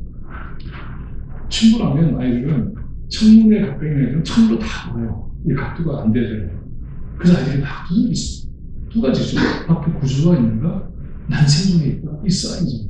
어떻게 도피로는 부셔야지. 근데 어떻게 했죠? 맨 앞에 가서 승무원들, 거기서 선원들만 데리고 갔잖아. 끔찍한 일이 벌어졌지. 가장 고통받는 어린 양은 내버려둔 거죠. 우리 사회가 그래서 그렇게 고통당하는 자리에 쓸 수 있는가? 고대 그리스가 자유를 구하려고 하지만 그거는 소수의 자유인들에게만 해당하는 것이지 노예를 지냈던 그 집합된 사람들의 아우성과 고통이 수없이 넘겨있는데 그들의 자리에 가서 문제를 해결할 수 있는 이 정치성 시스템과 하고 그리스 정치에 대해서 묻고 있는 거죠. 그들은 나의 생각을 내가 주체가 되어 고명했어라고 중세 정치 시대에 고방하는 요청을 대가했더라. 그렇게 하는 거죠. 그 질문을 자꾸 쉽게 된다는 게 매우 중요한 겁니다. 두 번째 얘기를 갈게요. 신데렐라는 다 아실 거예요. 이소바를 다 아시는 거죠. 신데렐라 다 아시죠? 자, 그러면 신데렐라 얘기는 무슨 얘기죠? 라고 하면 우리는 아주 공식적으로 대답한 게 있습니다. 그게 뭐죠? 이 신데렐라에는 그 주제에 대한 단서가 하나 있잖아요. 신자가 있잖아요. 그렇죠? 신분산성 배우자. 반반하게 생겨서 남자 잘 만나서 신세를 발잘 고쳤다. 이렇게 되는 거죠. 그래서 신데렐라 신드롬이라는 말이 있잖아요. 그래서 이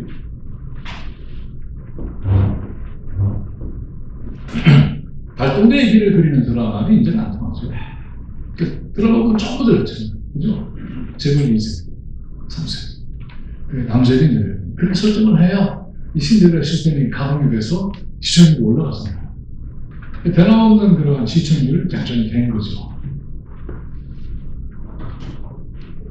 그러면 신데렐라 스토리는 바로 그런 건가 하는 것을 한번 생각해 봅시다.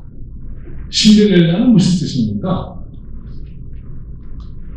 아세요? 신데렐라니까 진짜 예쁜 이름이잖아요.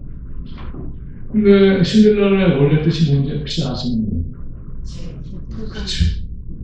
제 정도는 잿더미 같은 거예요. 그러니까 너는 아무리 힘을 써도 팔자는 없고쳐 이년아 이거예요.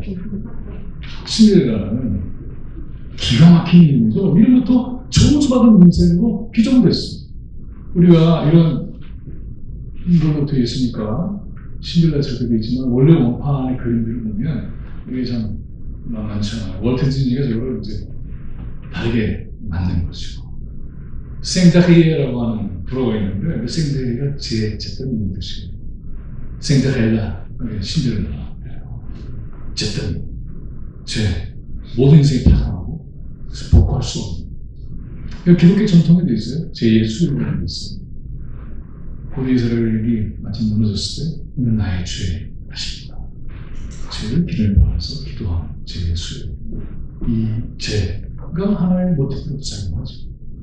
신데렐라는 바로 이렇게 인생이 다 끝났고 희망은 어디도 없는, 그래서 메두사의 뗏목이 타고 있는 마지막 생존자 같은 인생을 살고 있는 존재예요.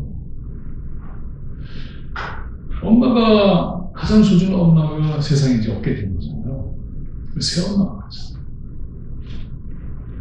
그 새엄마한테 딸도 둘이 있네. 만만치 않은 여인이에요. 다 이뻐요. 쓰긴 다 아시잖아요. 그래서 이제 어떻게 되면 무드회를 하는 거죠. 그 무드회는 무슨 무드회죠? 무드회 안 가보셨어요? 초대를 받은 적이 없죠. 자, 이 무드회는 어떤 무드회죠? 네? 가벼운 무드회.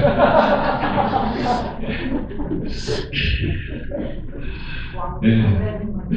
가벼운 무드회가 아니고요. 맞아요.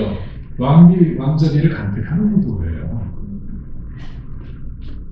근데 이거를 이제 온 나라에 알리는 거죠. 근데 이런 왕자비를 간택하는 무대는 누가 할 수 있을까요? 여러분이 여기서 할 수 있는 건 무슨 것 같아요? 자주택해서는 못 되시는구나. 그 나라의 천행은 다르요. 와, 놀랍잖아요. 이게 이야기의 파격적인 시작이에요. 왕자비를 간택하는 이 무도회는 그 나라의 아가씨들은 누구나 다 갈 수 있어요. 너 집 어디야? 학벌이 뭐야? 몸 사이즈는 예뻐? 이렇게 이거를 따지지 않아. 아버지 뭐 하셔? 네 아버지 뭐 하시오? 그런 게 하나도 없어요. 그러면 그 나라의 젊은 여성들은 누구나 초대받아. 얼마나 놀라워요? 누구에게나 열려있는 새로운 세상. 이게 이야기의 꿈의 시작이에요. 몰랐죠? 그리고는 온갖 것들이 다 힘을 앞에 도와줘요. 지부터 시작해가지고. 안 도와주면 영이 없네. 그래서 아름답게 차리고 가는데 단서가 하나 있죠. 만나야 보라고 꿈이 아니고 12시 땡이야. 그래서 집으로 돌아와야 돼요. 이게 이제 마지막으로 풀려야 되는 마술인 거죠, 사실. 그 마술까지는 안 풀린 거예요. 근데 참 재밌는 게 그 마술이 12시 되면 이제 싹 없어지는데 신발만 보면 그대로 나오네. 그래서 이게 마술인 거죠. 예. 다 원상복구인데 유리들은 뭘로 만드는지도 몰랐는데 유리도 가져왔어요. 저 빗자루 털어놓는 아줌마가 그걸 가져오는 거지. 놀라운 거지. 근데 이 스토리에서 이제 단서가 되는 게 12시가 되니까는 큰일 났네? 집으로 가야지. 그리고 뛰다가 계단에서 유리로 다나가 벗겨진 거지. 그 다음에 이 심장에 꽂힌 교인을 찾기 위해서 이 왕자가 사망으로 나요. 제가 이제 지난번에 그 오셨던 분들은 기억할지 모르겠지만 제가 이런 질문을 드는 거죠. 여러분, 자기가 이제 반했어. 어떻게 찾아야 해요? 그렇죠. 이렇게 생겼다 하고 방을 쫙 붙여서 그렇게 해야 되는 게 맞죠? 근데 실제로 어떻게 하나요? 어떻게 해요, 실제로는? 얘기 어떻게 읽어보셨어요? 내가 너무 어려운 얘기를 골랐나? 네? 뭐 직접 어떻게 찾아다니나요? 신발에 뭐죠? 맞는 발을 찾는 거죠. 그러니까 이게 이렇게 생긴 여자 한번 찾아봐. 계속 접촉하면 되는데 그건 딱 보고 아니잖아 이렇게 되면 되잖아요. 그렇죠? 왜 그 엄마들한테도 신겨? 아줌마한테도 신기고 말도 안 되잖아 이게 지금. 그죠? 근데 일단 원칙이 정해졌어. 유리구두예요. 이거는 그러니까는 틈이 하나도 없어야 되는 거죠. 쉽지 않아요. 왜 하필 유리구두야? 이렇게 됐지만. 유리라는 게 고급품인 거죠. 그런 신발이 세상에 존재할 수 있는지는 둘째 치고라도. 그래서 왕자까지 가서 찾잖아요. 그러면 마침내 신데렐라 집에 오잖아요. 그래서 그 두 딸들한테 신기잖아요. 근데 어떻게 안 맞잖아요. 그러니까 어떻게 하죠? 정확한 일이 벌어지잖아요. 예, 저 급체있잖아. 그렇게 돼 있잖아. 앞발가락을 잘라. 그럼 구겨놓는 거지. 그래서 처음에 하나이가 그렇게 하고 맞았다고 가다가 딴 애 없어 이렇게 된 거죠. 피가 흐르는 거를 새가 와서 고발을 해요. 스토리를 보면. 그 새가 엄마 남매를 찾아보는 새예요. 그래서 피가 흐르는 걸 고발을 해요. 왕자한테. 그래? 그거 아니잖아. 너 아이디가 아니야, 니꺼. 이렇게 된 거지. 그래서 다시 집으로 와. 얘 말고 없어요? 없어요? 이렇게 된 거죠. 그러다가 부엌에 하나 있잖아. 이렇게 된 거죠. 하인들이. 딱 나왔어. 나왔으면 왕자고 신발 신기도 좀 어떻게 해야 돼? 너잖아. 너무 좋아. 이렇게 될 거 아니에요? 근데 이게 왜 안 됐을까? 왜 이유가 있죠. 아주 명확한 여성들만이 알고 있는 화장발. 왜 있을까? 봤잖아요. 그죠? 봤는데 못 알아봐 왕자가. 못 알아봐요. 그리고 왕자가 신발을 신겨. 딱 맞잖아요. 그 순간 다음에 일이 벌어지죠. 숨겨놓았던, 간직하고 있던 다른 신발을 탁 신어. 이렇게 된 거죠. 자, 이 얘기를 읽을 때 이게 굉장히 흥미로운 대목인데, 우리가 하지 않는 질문은, 그럼 왜 얼굴을 안 찾아다녔을까? 그리고 왜 이 여자한테 계속 신발을 신겨놨을까? 얼굴 보면 알 거예요. 대충 그래도 얼굴은 좀 가져야지. 그러나 아무 생각 안 하고, 그건 굉장히 위험한 일이에요. 발딱 맞는데 얼굴 아니면 어떻게 감당하려고. 오만한 사고를 치는 거죠, 이게. 발 맞다고 우기는데 어떻게 할 거예요? 그럼 데려가야지. 감당이 돼요? 그러니까 굉장히 위험한 선택, 이 방법. 근데도 해. 왜 그랬을까? 이 얘기가 뭘 우리한테 들려주고 싶었어. 여러분들이 우리 한번 들어보겠습니다. 네? 이 우리들 때문에 사랑이 나는 거죠. 자, 신데렐라 얘기를 이제 좀 읽어보면 어떤 얘기가 나오냐면 이 아이가 이 집의 귀한 딸이잖아요. 근데 새엄마가 오잖아요. 그러고 나서는 신분이 완전히 바뀌죠.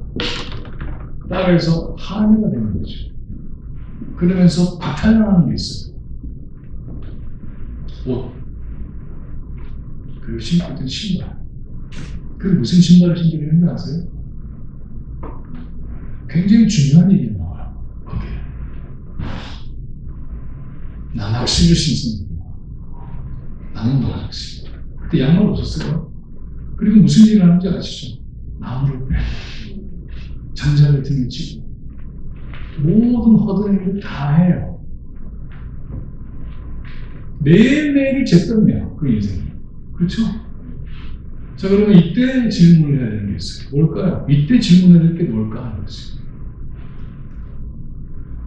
도대체 사람들은 신데렐라의 얼굴 반반한 것만 생각하지만은 신데렐라의 발은 그렇다면 어떻게 되어 있을까를 질문을 안 해요. 어떤 발이었을까요? 강수지 발레리나. 어떤 발이었어요? 노동의 말. 노동의 발 또. 그게 추상하지 마. 어떤 말이었을까요? 네? 여러분 맨발로 다녀도 다치죠. 제가 지금 슬리퍼를 신고 있는데 제가 발을 다쳤어요. 한국에서. 원래 잘못 부딪혔는데 발톱이 뽑혀졌어요. 깜짝 놀랐어요. 그런 일이 벌어져요. 자, 남학신을 신고 우물도 깊고 장작도 패고 이걸 다 하는 거예요. 제가 어릴 때 일본에서 태어난 성장하고 한국에 왔다가 동대문에 살았는데 거기 이제 아주 가난한 동네예요. 그래서 물을 어디 수도에 가서 길어서 가야 돼요. 내가 살는 집은 한명하게 수도가 있었어. 그럼 안 해도 돼요. 근데 서로 비슷한 아이가 양쪽에 물을 깃고 자기 집으로 가는 거예요. 그때 난 그거 너무나 하고 싶어가지고 나는 협작을 했어. 한데 뛰어설 수가 없어. 올라오는 거예요. 이게 보통은 어떤 게 아니에요. 근데 걔는 뭐 몸이나 발이 뭐 엉망이죠. 신발이 뭐 제대로 있었겠어요. 자, 이 신데렐라의 발은 그래서 어떻다? 네? 뭐죠? 엉망진창의 미학적 판단을 하지 마시고 상처투수는 핵심, 그렇죠? 상처투수는 발이에요. 이 스토리는 그래서 뭐가 되는 거죠? 바로 그 발을 찾는 스토리. 그 발을 찾아서 무지개를 신기고 그 무대의 중심에서 춤을 추면서 바로 그렇게 미국의 중세 말잡에 태어난 이 얘기는 중세 공공제도 그리고 그 계급적인 갈등, 억압, 참담한 현실, 그 현실에서 모두에게 기회가 열려 있고 상처받은 자들이 주인공이 되는 역사를 꿈꾼 사람들의 이야기가 바로 이겁니다. 매일매일 당하는 건 잿더미 같은 것이고 우리의 역사에서 보면 1865년에 1894년에 동학농민 전쟁이 일어나요. 그 30년 전에 1862년에 어떤 일이 일어나냐면 1860년부터 60년, 왜 60년 동안 세조 정치가 일어났어요. 삼성민단이 있어요. 들어봤죠? 네. 애한테 세금 내려, 죽은 사람들도 세금 내려, 없는 사람들도 세금 내려. 기가 막힌 거죠. 그리고는 지수들은 자기네의 세금을 또 전달시켜. 그래서 처음에는 7대3, 8대2, 9대1 하나만 가져가. 삶을 살다가 농민들이 반란을 일으키고 그래서 뭐 일어나죠? 1862년에 진주민단이 일어나요. 이게 산란이 되고 경기 그리고 경상도, 전라도, 충청도 세상이 뒤집어지는 사건이 일어나는 거죠. 그런 흐름이 있을 때 태어날 수도 있어요. 그래서 철저하게 짚어지고 기회는 다 봉쇄되고 그러면 그 사람이 다 발만 들었겠어요? 발이 그렇다면 인생 정체가 그런 거지. 인생 정체가 잿더미에 휩싸여서 희망을 전혀 갖지 못하는 그런 삶을 주구장창 살아가는 사람들한테 여러분에게 기회가 다 열리게 되는 세상을 꿈꿉시다. 우리가 찾아야 할 것은 가장 밑바닥에서 발다같이 고생하고 힘겨운 사람들을 이 세상의 무대의 주인공으로 만드는 운동을 시작해봅시다. 라는 거죠. 그렇게 듣는다면 잿더미로 파묻혔던 절망의 시대가 새로운 시대가 바뀌어지는 그런 시대가 되는 거죠. 이게 이제 디즈니 영화에 딱 걸리는 다음에 얘기가 찾게 되고 말하지만 원래의 얘기는 저거지. 우리 신데렐라의 원본에 나와 있는 그림들을 보면 천만한 느낌을 가지고 한번 찾아보세요. 디즈니의 그림하고 완전히 달라요. 지금 생들의 잿더미처럼 좌절했던 사람들에게 어떻게 희망의 현실을 만들어낼 것이냐를 얘기한 스토리. 그래서 반반한 얼굴을 찾는 것이 아니라 고생을 칙세게 하면서 누구도 알아주지 않고 기회가 왔으면 또 봉쇄당하고 마지막에도 그런 애 없어요 이렇게 됐잖아요. 네. 그런 애 없다고 이 집에. 그 애를 끝까지 찾아. 이 왕자. 그런 왕자. 그런 리더십. 그런 신정신. 이게 세상을 구한다. 라고 한다면 이 얘기는 어떻습니까? 안 놀라워요? 저한테 박수가 아니라 참 그러니까 우리가 이 얘기들을 얼마나 많이 놓치고 사는가 하는 얘기를 하게 됩니다. 자, 두 개 얘기하고 끝낼 겁니다. 계속해도 되죠? 네. 안 하셔도 됩니까? 네. 심청전 얘기도 되게 흥미로운 얘기인데 이것도 하나하나 따지려면 굉장히 많은 질문이 있어야 되지만 심청전의 중요한 포인트만 생각을 해봅시다. 자, 심청전의 아버지는 누구죠? 신봉사의 봉사는 무슨 뜻이죠? 이 아니고 시각장애인이 아니고 축종 때 눈이 먼 사람을 지금은 시각장애인들한테 무슨 직업을 보존시키죠? 안마와 똑같이 심청 목표를 할 수 있도록 해주는 그 직분의 이름이 봉사예요. 근데 이 신봉사의 이름이 뭔지 혹시 아세요? 심학교죠. 그러면 이 심자는 무슨 심자죠? 심자는 심수심자는 아닌가? 무슨 심자일까요? 우리 칠판 있으면 제가 쓰고 있는데 아무튼 이거는 심자로도 읽고 또 침자로도 있습니다. 침몰할 때 이 침자를 써요. 여기 보면 쓰전에 이렇게 해서 이렇게 쓰는 거예요. 쓰는 거 같죠? 그렇죠. 침으로도 읽고 심으로도 읽어요. 그러니까 이게 놀라운 틀이죠. 무슨 빠지잖아요. 심청입니다. 그죠? 자, 심학교의 학교는 혹시 그 이름 뜻을 아시는가요? 학자는 무슨 학자일까요?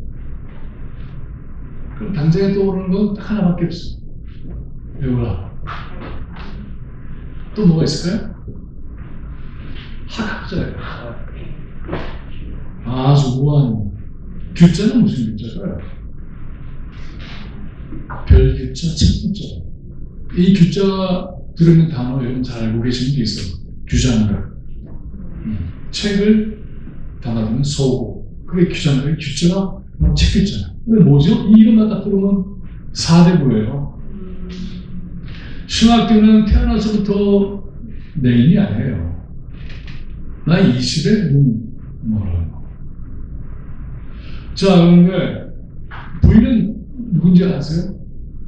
이름은 안 나오고 성만 나와요. 그렇죠. 무슨 곽씨일까요? 네, 곽씨 혹시 있으세요? 곽씨 있으세요? 병풍박자입니다. 놀랍죠? 병풍박자예요. 그러니까 신학교의 인생을 이렇게 병풍처럼 지켜주면서 이 역할은 그렇게 돼 있어요. 그러면 심청이는 청자는 무슨 청자예요? 말고 천재예요. 네. 이 이름 누가 지어줬을까요? 엄마가 지어요. 그러니까 이 신천전의 속에서 이것도 굉장히 파격적인 거예요. 이름은 아버지가 짓는 거예요. 그게 엄마가 지어. 신천의 정신적 계보는 엄마한테 있어요. 근데 신천이가 어떻게 태어났는지 아세요? 어느 날 심학교가 부인을 불러요. 그러면 기니 할 말이 있대. 근데 이렇게 얘기를 해요. 참 나라에서 고생을 많이 했다. 그런데 하나 좀 어려움이 있다. 내가 조상분은 할 수 없다. 그럼 그때 사람들 무슨 말이 다 알아요. 뭐죠? 제사를 지내는데 자식이 없다는 거잖아요. 이 말은 부인을 긴장하게 해요. 왜? 친구 지어야 되는 거잖아. 애가 없으면 자기의 위치가 불안해지는 거예요. 그러면 어떻게 하겠다는 얘기예요? 딴 데서 낳고 오겠다는 거죠. 그럼 자기 쫓겨나거나 그러는 거예요. 그런데 신학교가 이렇게 대사를 딱 펼칩니다. 그래서 참 애가 하나 있으면 좋겠다 이렇게 얘기를 해요. 그 어쩌라고. 그래가지고 그 다음부터는 이 신학교의 부인인 곽 부인이 그전에도 온갖 일을 다 했지만 정말 더 많은 노동을 해서 그래서 불멍도 드리고 굿도 하고 뭐도 하고 다 해요. 그러다가 애가 더 없었습니다. 이게 처음이에요. 근데 엄마가 죽어요. 그러지 않겠어요? 몇 꼬리 물렀는데 그 엄마가 애를 낳다가 살겠냐고. 그래서 숨을 거두게 돼요. 근데 숨을 거둔 순간에 이 엄마가 자기 딸을 청이라고 지어달라고 부탁하는 거예요. 근데 이 엄마가 박부인이 죽을 때 신학교가 어떤 대사를 푸는지 아세요? 여러분 생각해 봅시다. 부인이 평생을 이 신학교 인간은 글 공부한 사람이에요. 그 봉사를 지켜주셨어. 근데 완전히 논팽이 같이 그냥 아무 일도 안 해요. 백수예요. 다니면서 무슨 자기가 배운 글을 가르쳐주긴 하나 아니면 책을 놓기를 하나 아무것도 안 해요. 완전히 부인이 그냥 완전 사람이에요. 등골이 빠지게 살아요. 그러다가 이제 애까지 낳았는데 그 숨을 거두게 되잖아요. 그러면 보통은 어떻게 하죠? 남자가 이럴 때 어떤 대사를 해야 그래도 좀 그래도 욕을 안 먹죠? 네? 아이고 내가 호강도 한 번 시켜주지 못하고 이제 가면 뭐 이렇게 할 거 아니에요. 그죠? 네. 근데 어떻게 하는지 아세요? 나 어떻게 살려고 지금 가냐 이거지.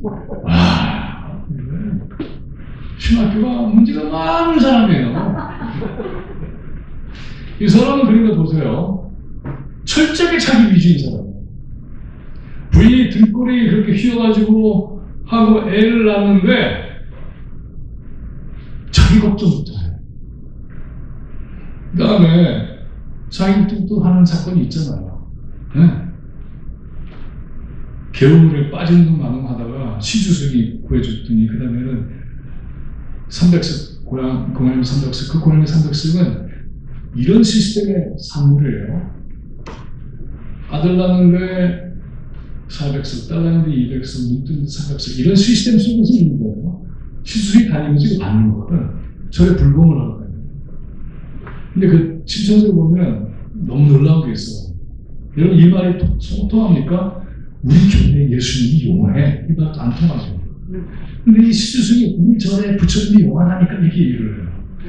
저에 따라서 부처님이 용하고 말고 어디 있어. 삭지는 거지. 무속화된 불교의 사기를 고발하는 거죠. 근데 그때도 300씩 털고 얘기를 해. 그 집안에서 누가 한다며요? 간다는 시간 딱 하나밖에 없어. 자기 딸이야.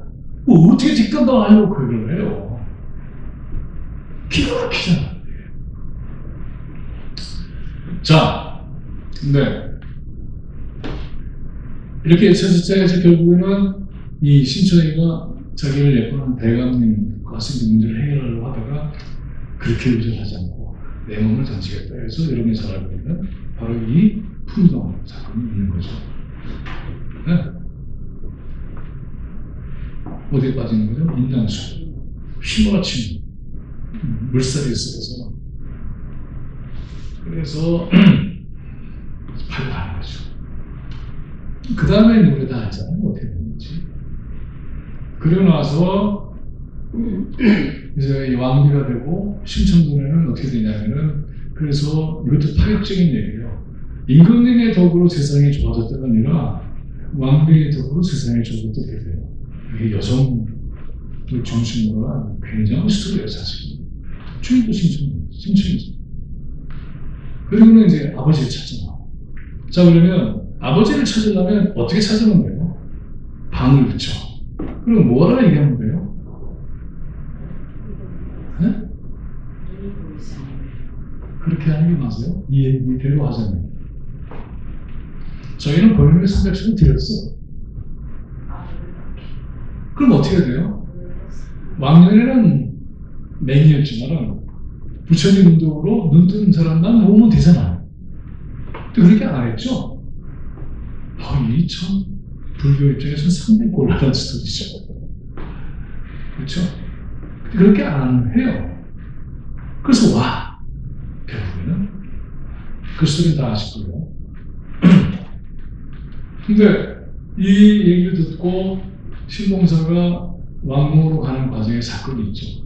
뺑덕 엄마가 등쳐서 도망가. 그러다가 만나는 한 젊은 눈먼 장님 한 사람이 있어요.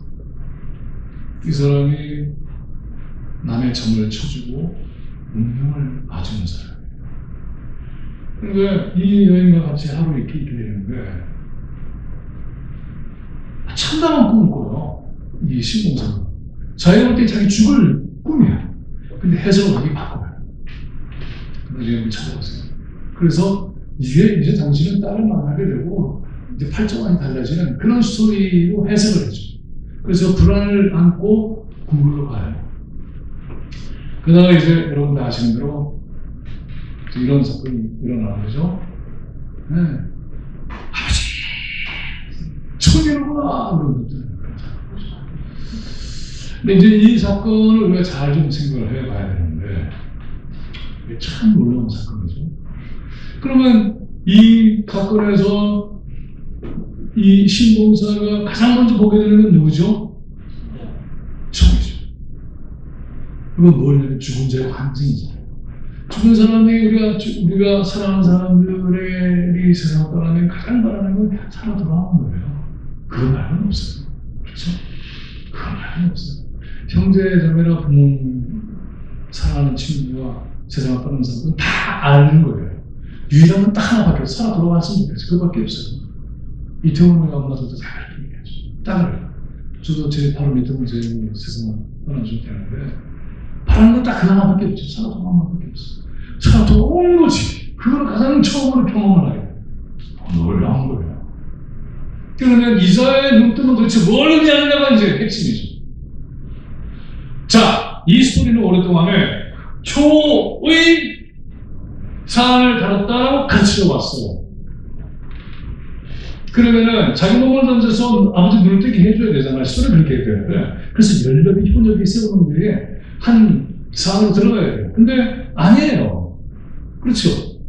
효의 얘기를 하면 이 신청은 죽어야 돼. 그리고는 아버지 눈을 떠야 돼. 그리고 죽은 효를 위해서 편지를 세우라고 이렇게 얘기가 돼야 되는 거죠. 그게 전통적인 효에 대한 개념의 스토리예요. 근데 안 죽었어. 효가 핵심이냐는 거죠. 당대에는 이런 사람들이 많이 있어야 사또가 급이 올라가요.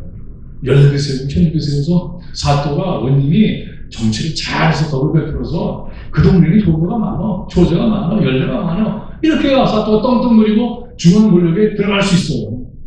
그거는 전혀 다른 스토리가 전개돼요. 그런 거 없어요. 그러면 눈을 떠. 누가 눈을 떴느냐 하는 거죠. 이 신봉사는 바로 그렇게 백성들, 민중들의 고통을 전혀 외면하고 자기만 생각하고 딸도 희생시키고 그런 자가 눈을 뜬 거예요. 네가 눈 뜨라는 거지. 진주민단을 일으킨 자들 다 눈 뜨라는 거예요. 정몽준의 아버지를 패대기 쳐서 죽인 자들 눈 뜨라는 거죠. 뜨게 각성시키는 그런 사건은 왜 난 놀라운 일이 벌어집니까? 눈을 뜨면 뭐예요? 개차가도 살면 안 되지. 눈도 쓰지 하고 싶은 거 다 할 거 아니에요? 그런데 이 사내부 출신인 신학규가 어떻게 사는지 아세요? 바로 그 오기 전에 만났던 장인 여자하고 결혼했어요. 놀랍잖아요. 왜 살아? 자기도 장인으로 같은 게 20년 지긋지긋한데 장인 부인을 데리고 살아? 말이 안 되죠. 그런데 신학규는 그런 상태입니다. 심청일서는 그래서 이렇게 끝나는 수도 얘기를 하지 않죠. 놀라운 거죠. 인당수는 뭐냐? 지혜죠. 새로운 눈을 뜨게 하는 거죠. 제3의 눈이라고 하죠. 이 시대가 제3의 눈을 갖지 못하면, 자기들이 저지르고 있는 게 뭔지를 깨닫지 못하면, 자기의 권세로 누구를 희생시키고 있다고 한다면 세상은 어떻게 될까? 끊임없이 누군가를 희생시키겠죠. 근데 눈을 뜨는 사건이 뭐죠? 그리고는 그 부인이 장님 안씨예요. 심청전은 그렇게 입니다.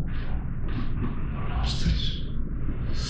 그 다음에 이게 이제 시간이 많이 됐으니까 아주 짧게 하나하고 끝이겠습니다.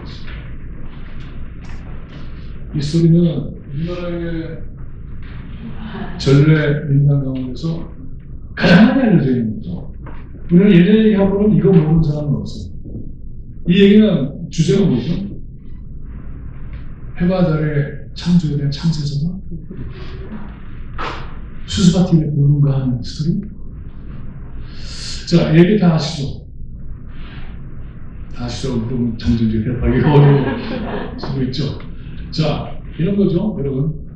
산속에 이렇게 엄마하고 두 아이가 살아요. 그거부터가 참 희한한 거지.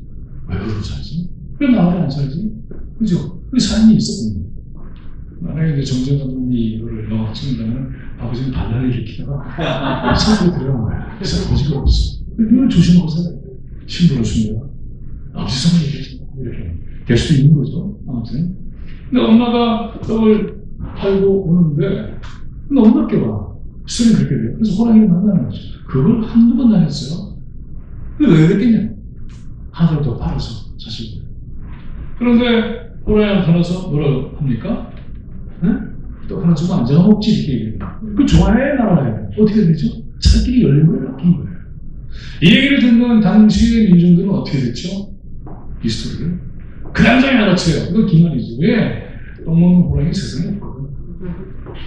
저건 잡아먹으려고 하는 시절이지. 그래서 어떻게 해? 결국 잡아먹잖아. 그러고는 나타나요, 아이가. 엄마가 왔다. 가해자가 보호자처럼 바뀌는 거지. 이번에 우리 그거 봐요. 그 정면이라고 우리 영화 한국영화를 지키기 위해서 여러 가지 역할을 했는데, 그때 이제 이런 제안들을 오고 가는 거죠. 그게 똑같이 떡 하나 좀 안 잡아먹지 하는 거 똑같아요. 그러니까 다 잡아먹으려고. 그거를 그 운동할 때 제가 연설을 한 적이 있어요. 근데 이번에 보면 검찰개혁 한국에서 하는데 마지막 번에 어떻게 됐습니까? 이러다가는 국민폐해가 갑니다. 검찰이 이렇게 얘기했잖아요. 가장 악독한 가해자들이 갑자기 보호자처럼 입고, 그죠? 똑같아. 엄마가 왔다 이렇게 얘기해요. 근데 아들이 이상한 거죠. 잠시 가만히 있겠습니다 이렇게 해서 보이라면서. 근데 뭘 봐야 되는 거죠? 숨겨진 발톱을 봐야 되는 거죠. 검찰도 마찬가지죠. 또 이제 정부의 기관이 아니었잖아요. 권력체였잖아요. 발톱을 숨기고 있다 드러내는 거죠. 그래서 아이가 도망가는데 이 얘기는 왜 그렇게 했을까 생각을 해보면 사실은 지금도 많이 얘기를 하는 거예요. 오랫동안. 이 얘기가 어떻게 이렇게 정했을까? 엄마들이 그러잖아요. 나갈 때 애들한테 어떻게 얘기합니까? 네? 누가 보는 사람을 들기는 열지 마. 이렇게 해야죠. 따라가지 마. 똑같잖아. 그럼 어떤 얘기가 있습니까? 얘들아, 지금 엄마가 너희를 지켜주는데 엄마가 너희들 옆에 없을 수도 있어. 그때는 어떻게 해야 돼? 이렇게 얘기하고 있잖아요. 응. 그리고 너 오빠잖아? 내가 만약에 위험한 일이 있으면 감당하지 못하는 도망가는 것도 용기야. 호랑이를 만나서 꼼짝도 못하고 그렇게 하지 말고 그리고 너 혼자 도망가면 안 돼? 동생 꼭 데리고 가야 돼? 이렇게 얘기해 준 거잖아. 맞죠? 또 하나 얘기하는 게 있어. 도망갈 때 어디나 막 도망가면 안 돼. 그러다가 또 이거 어려워져. 도망가는 것도 잘 도망가야 돼. 이렇게 가르쳐 준 거잖아요. 여기. 그것도 있죠. 그래서 올라가죠. 그 다음 스토리가 있어요. 끝내고 그것도 참 재밌어요. 이 스토리는 오랫동안에 중학교 과에서 시험도 나왔어요. 이거 주제는 뭐야? 탕가물이 그들의 학점 그걸 이기려고 하는 민중들의 중학교는 제 중학교 때 나왔던 시험 문제예요. 맞는 거죠. 일정하게. 근데 이게 좀 끈이 왔다는 게 참 재밌어요. 이자들은 끈 잡는 데는 도사들이에요. 그죠? 끈 잡고 올라가는 거죠. 그래서 지난 연성을 전부터 끈 잡고 올라갔다가 다 끈이 썩은 동아치가 되는 거를 다 봤잖아요. 그죠? 썩은 동아치가 되는 거예요. 대간으로 똥똥거리고 고관이 똥똥거리고 영감리 소리 들었는데 알고 봤더니 썩은 동아치가 다 떨어지는 거지. 그리고 이들은 햇님과 달림이 돼요. 근데 이 스토리 마지막이 참 놀라워요, 사실은. 그리고 이 스토리 마지막이 어떻게 됩니까? 네? 이 스토리 마지막이 어떻게 돼요? 이게 수수밭 그림이거든요. 수수밭을 시골에서 사신 분들은 아실 때 수수밭 보신 적 있죠? 아시죠? 그 말은 수수깡도 있죠. 그렇죠? 근데 이 스토리의 결말은 어떻게 되는지 여러분 혹시 아세요? 호랑이가 끈을 잡고 올라가다가 떨어져요. 그래서 어디에 떨어지죠? 수수밭에 떨어져요. 떨어져서 어떻게 되죠? 피가 쏟아져서 그래서 붉은 수수밭이 되는 거예요. 자, 근데 설정을 한번 해봅시다. 그거 필요 없잖아. 그 떨어져서 그냥 죽게 하면 되잖아. 그쵸? 근데 왜 수수밭이지? 근데 만약에 설정을 대나무밭으로 하면 어떻게 돼요? 그 너무 노골적이야. 금수저. 죽창이잖아. 그쵸? 그래서 대나무밭을 쓰지 않고 수수밭을 썼어요. 호랑이를 퇴치하는데 수수떼들이 모여서 이걸 퇴치해버리는 거예요. 그 이 스토리는 그래서 보름달들은 매일 수수밭에서 모이세요. 고사야 하는 거죠. 그래서 그 호랑이가 피범벅이 돼서 죽임을 당해요. 죽창을 얘기하면 금방 금서지. 어떻게 얘기해요? 대나무한테 떨어졌다. 그래, 이게 죽창에서 말 거야? 이렇게 되는 거죠. 아니요. 수수밭을 들어갔어요. 수수밭, 그렇게 미약하고 아무것도 아닌 것 같은데 이들이 힘을 합하면 바로 이렇게 되는 거죠. 실천의 모습이죠. 전문적인 모습이죠. 그래서 우리가 태양에 비치는 역사가 되고 달에 바르면 야사가 된다. 이 소설가 이병주가 했던 말이지만 햇님과 달님 날이 밝을 때 그들의 길을 안내하는 이 민중사의 역사 밤이 어두웠을 때 그 달이 우리가 길을 안치고 힘을 주는 이야기 이런 걸로 민중들이 그들의 고통을 해결하고 혁명의 배우를 꾸리기 위해서 만들었던 이 스토리가 그냥 아이들한테 이야기처럼 전해진 거죠. 그리고 그 숨은 속삭은 사람들이 잘 알지 못했습니다. 그런데 바로 진중문을 겪었던 사람들, 축전 때 그런 농민 반환을 했던 사람들 사이에 이 얘기가 돌아갔던 이유는 바로 거기에 있었던 것이죠. 이게 범상치 않은 얘기죠. 이 얘기를 학교에서 할 수 있을까요? 없을까요? 힘들겠죠. 없습니다. 근데 이런 얘기를 일깨우는 방법을 찾아야 되죠. 저 얘기를 이제 끝내겠습니다. 이 그림 누구 그림인지 아시죠? 네. 누구 그림이에요? 네? 이거 누구 그림이에요? 그렇죠. 바로 이 사람이죠. 이거는 뭐죠? 어디 그린 거예요? 네? 혹시 모르세요? 담배가 아니라? 담배값이 아니라? 안에 있는 음악지. 담배까지 가시는데 음악지죠. 70년대에 이 이중섭의 얘기를 널리 알린 분이 고은 선생이에요. 고은 선생이 이중섭 평전을 써서 정말 많은 사람들이 이윤석에 대해서 알게 됐어요. 소라는 그림으로 유명했고, 그 다음에 은지화 얘기가 있었는데, 그때 저도 이 은지화에게 매료가 돼요. 근데 이 은지화를 20대 때 읽고 본 거죠. 근데 제가 40대 때 저는 읽고 있었으니까, 메트로폴리탄의 이준수업의 은지화가 전시가 됐던 적이 있어요. 그때 그걸 봐요. 근데 너무 다르게 다가와. 그게 지금 하는 겁니다. 다르게 다가왔던 얘기는 뭐냐면, 20대에서 40대까지 인생에서는 20대가 겪지 못하는 여러 우여곡절이 있다는 뜻이에요. 40대가 되니까는 인생이 힘든 것도 알고, 뼈 아픈 것도 알고, 또 교회에 목회를 하면서 상처도 깊게 받고, 뭐 이런 것들을 제가 경험했던 거죠. 그러면서 이 은지화를 보게 됩니다. 너무 다르게 보기 시작했어요. 20대에는 어떻게 봤느냐 하면, 제가 이제 그림도 그리고 그림을 좋아하거든요. 근데 너무 신기했어요. 그때 은박지에다가 철필을 대고 그릴 수 있지.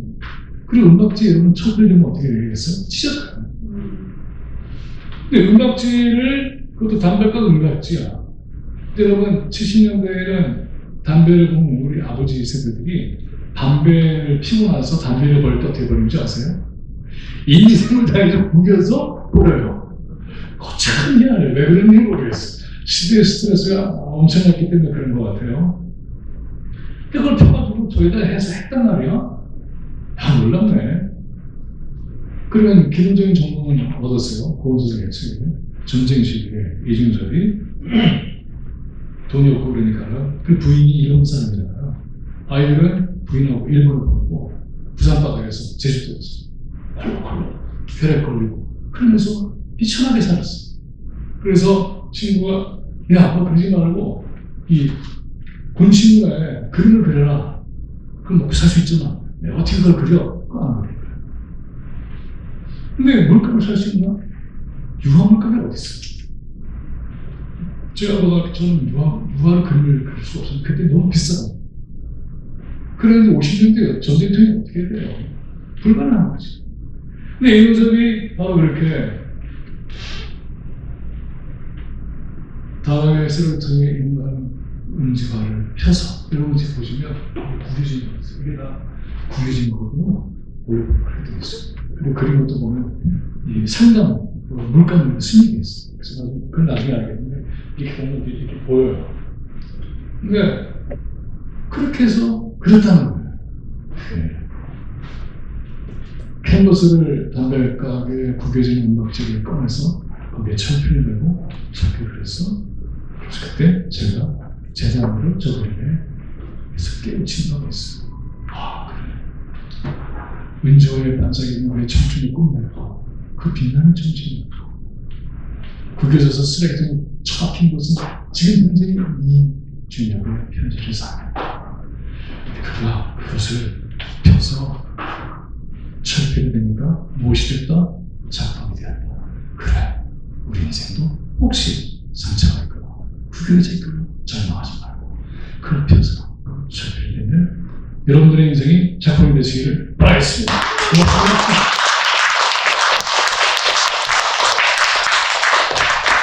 딱 9시 끝났습니다. 혹시 뭐 질문이나 이런 쪽이 뭐죠? 같은 거예요. 이게 다 음식이에요. 그리고 제가 쓴 책을 조금 소개하면 이거 말고도 굉장히 많아요. 근데 저 자연의 풍경에는 바로 이 이준섭의 그림을 제가 얹어서 그린 거고 그 안에 제가 그린 그림들이 있습니다. 그리고 동화부터 아까 얘기했던 그런 얘기들이 있고 시대와 제도의 평화가 최근의 책이 바로 인민을 위한 진실을 보여줍니다. 여기에는 문학과 정치론과 역사가 담겨져 있는 그런 책입니다. 제가 학교에서 제가 여기 교과서는 목회를 했고 정책 공부를 했고 신학을 했고 한국에 들어가서는 신학도 가르치고 문문사도 가르치고 그렇게 해왔던 세월 속에서 특히 문학과 권력에 대한 감정을 만들어서 이런 얘기를 했습니다. 또 질문 짧게 소감 못 해주셨습니다.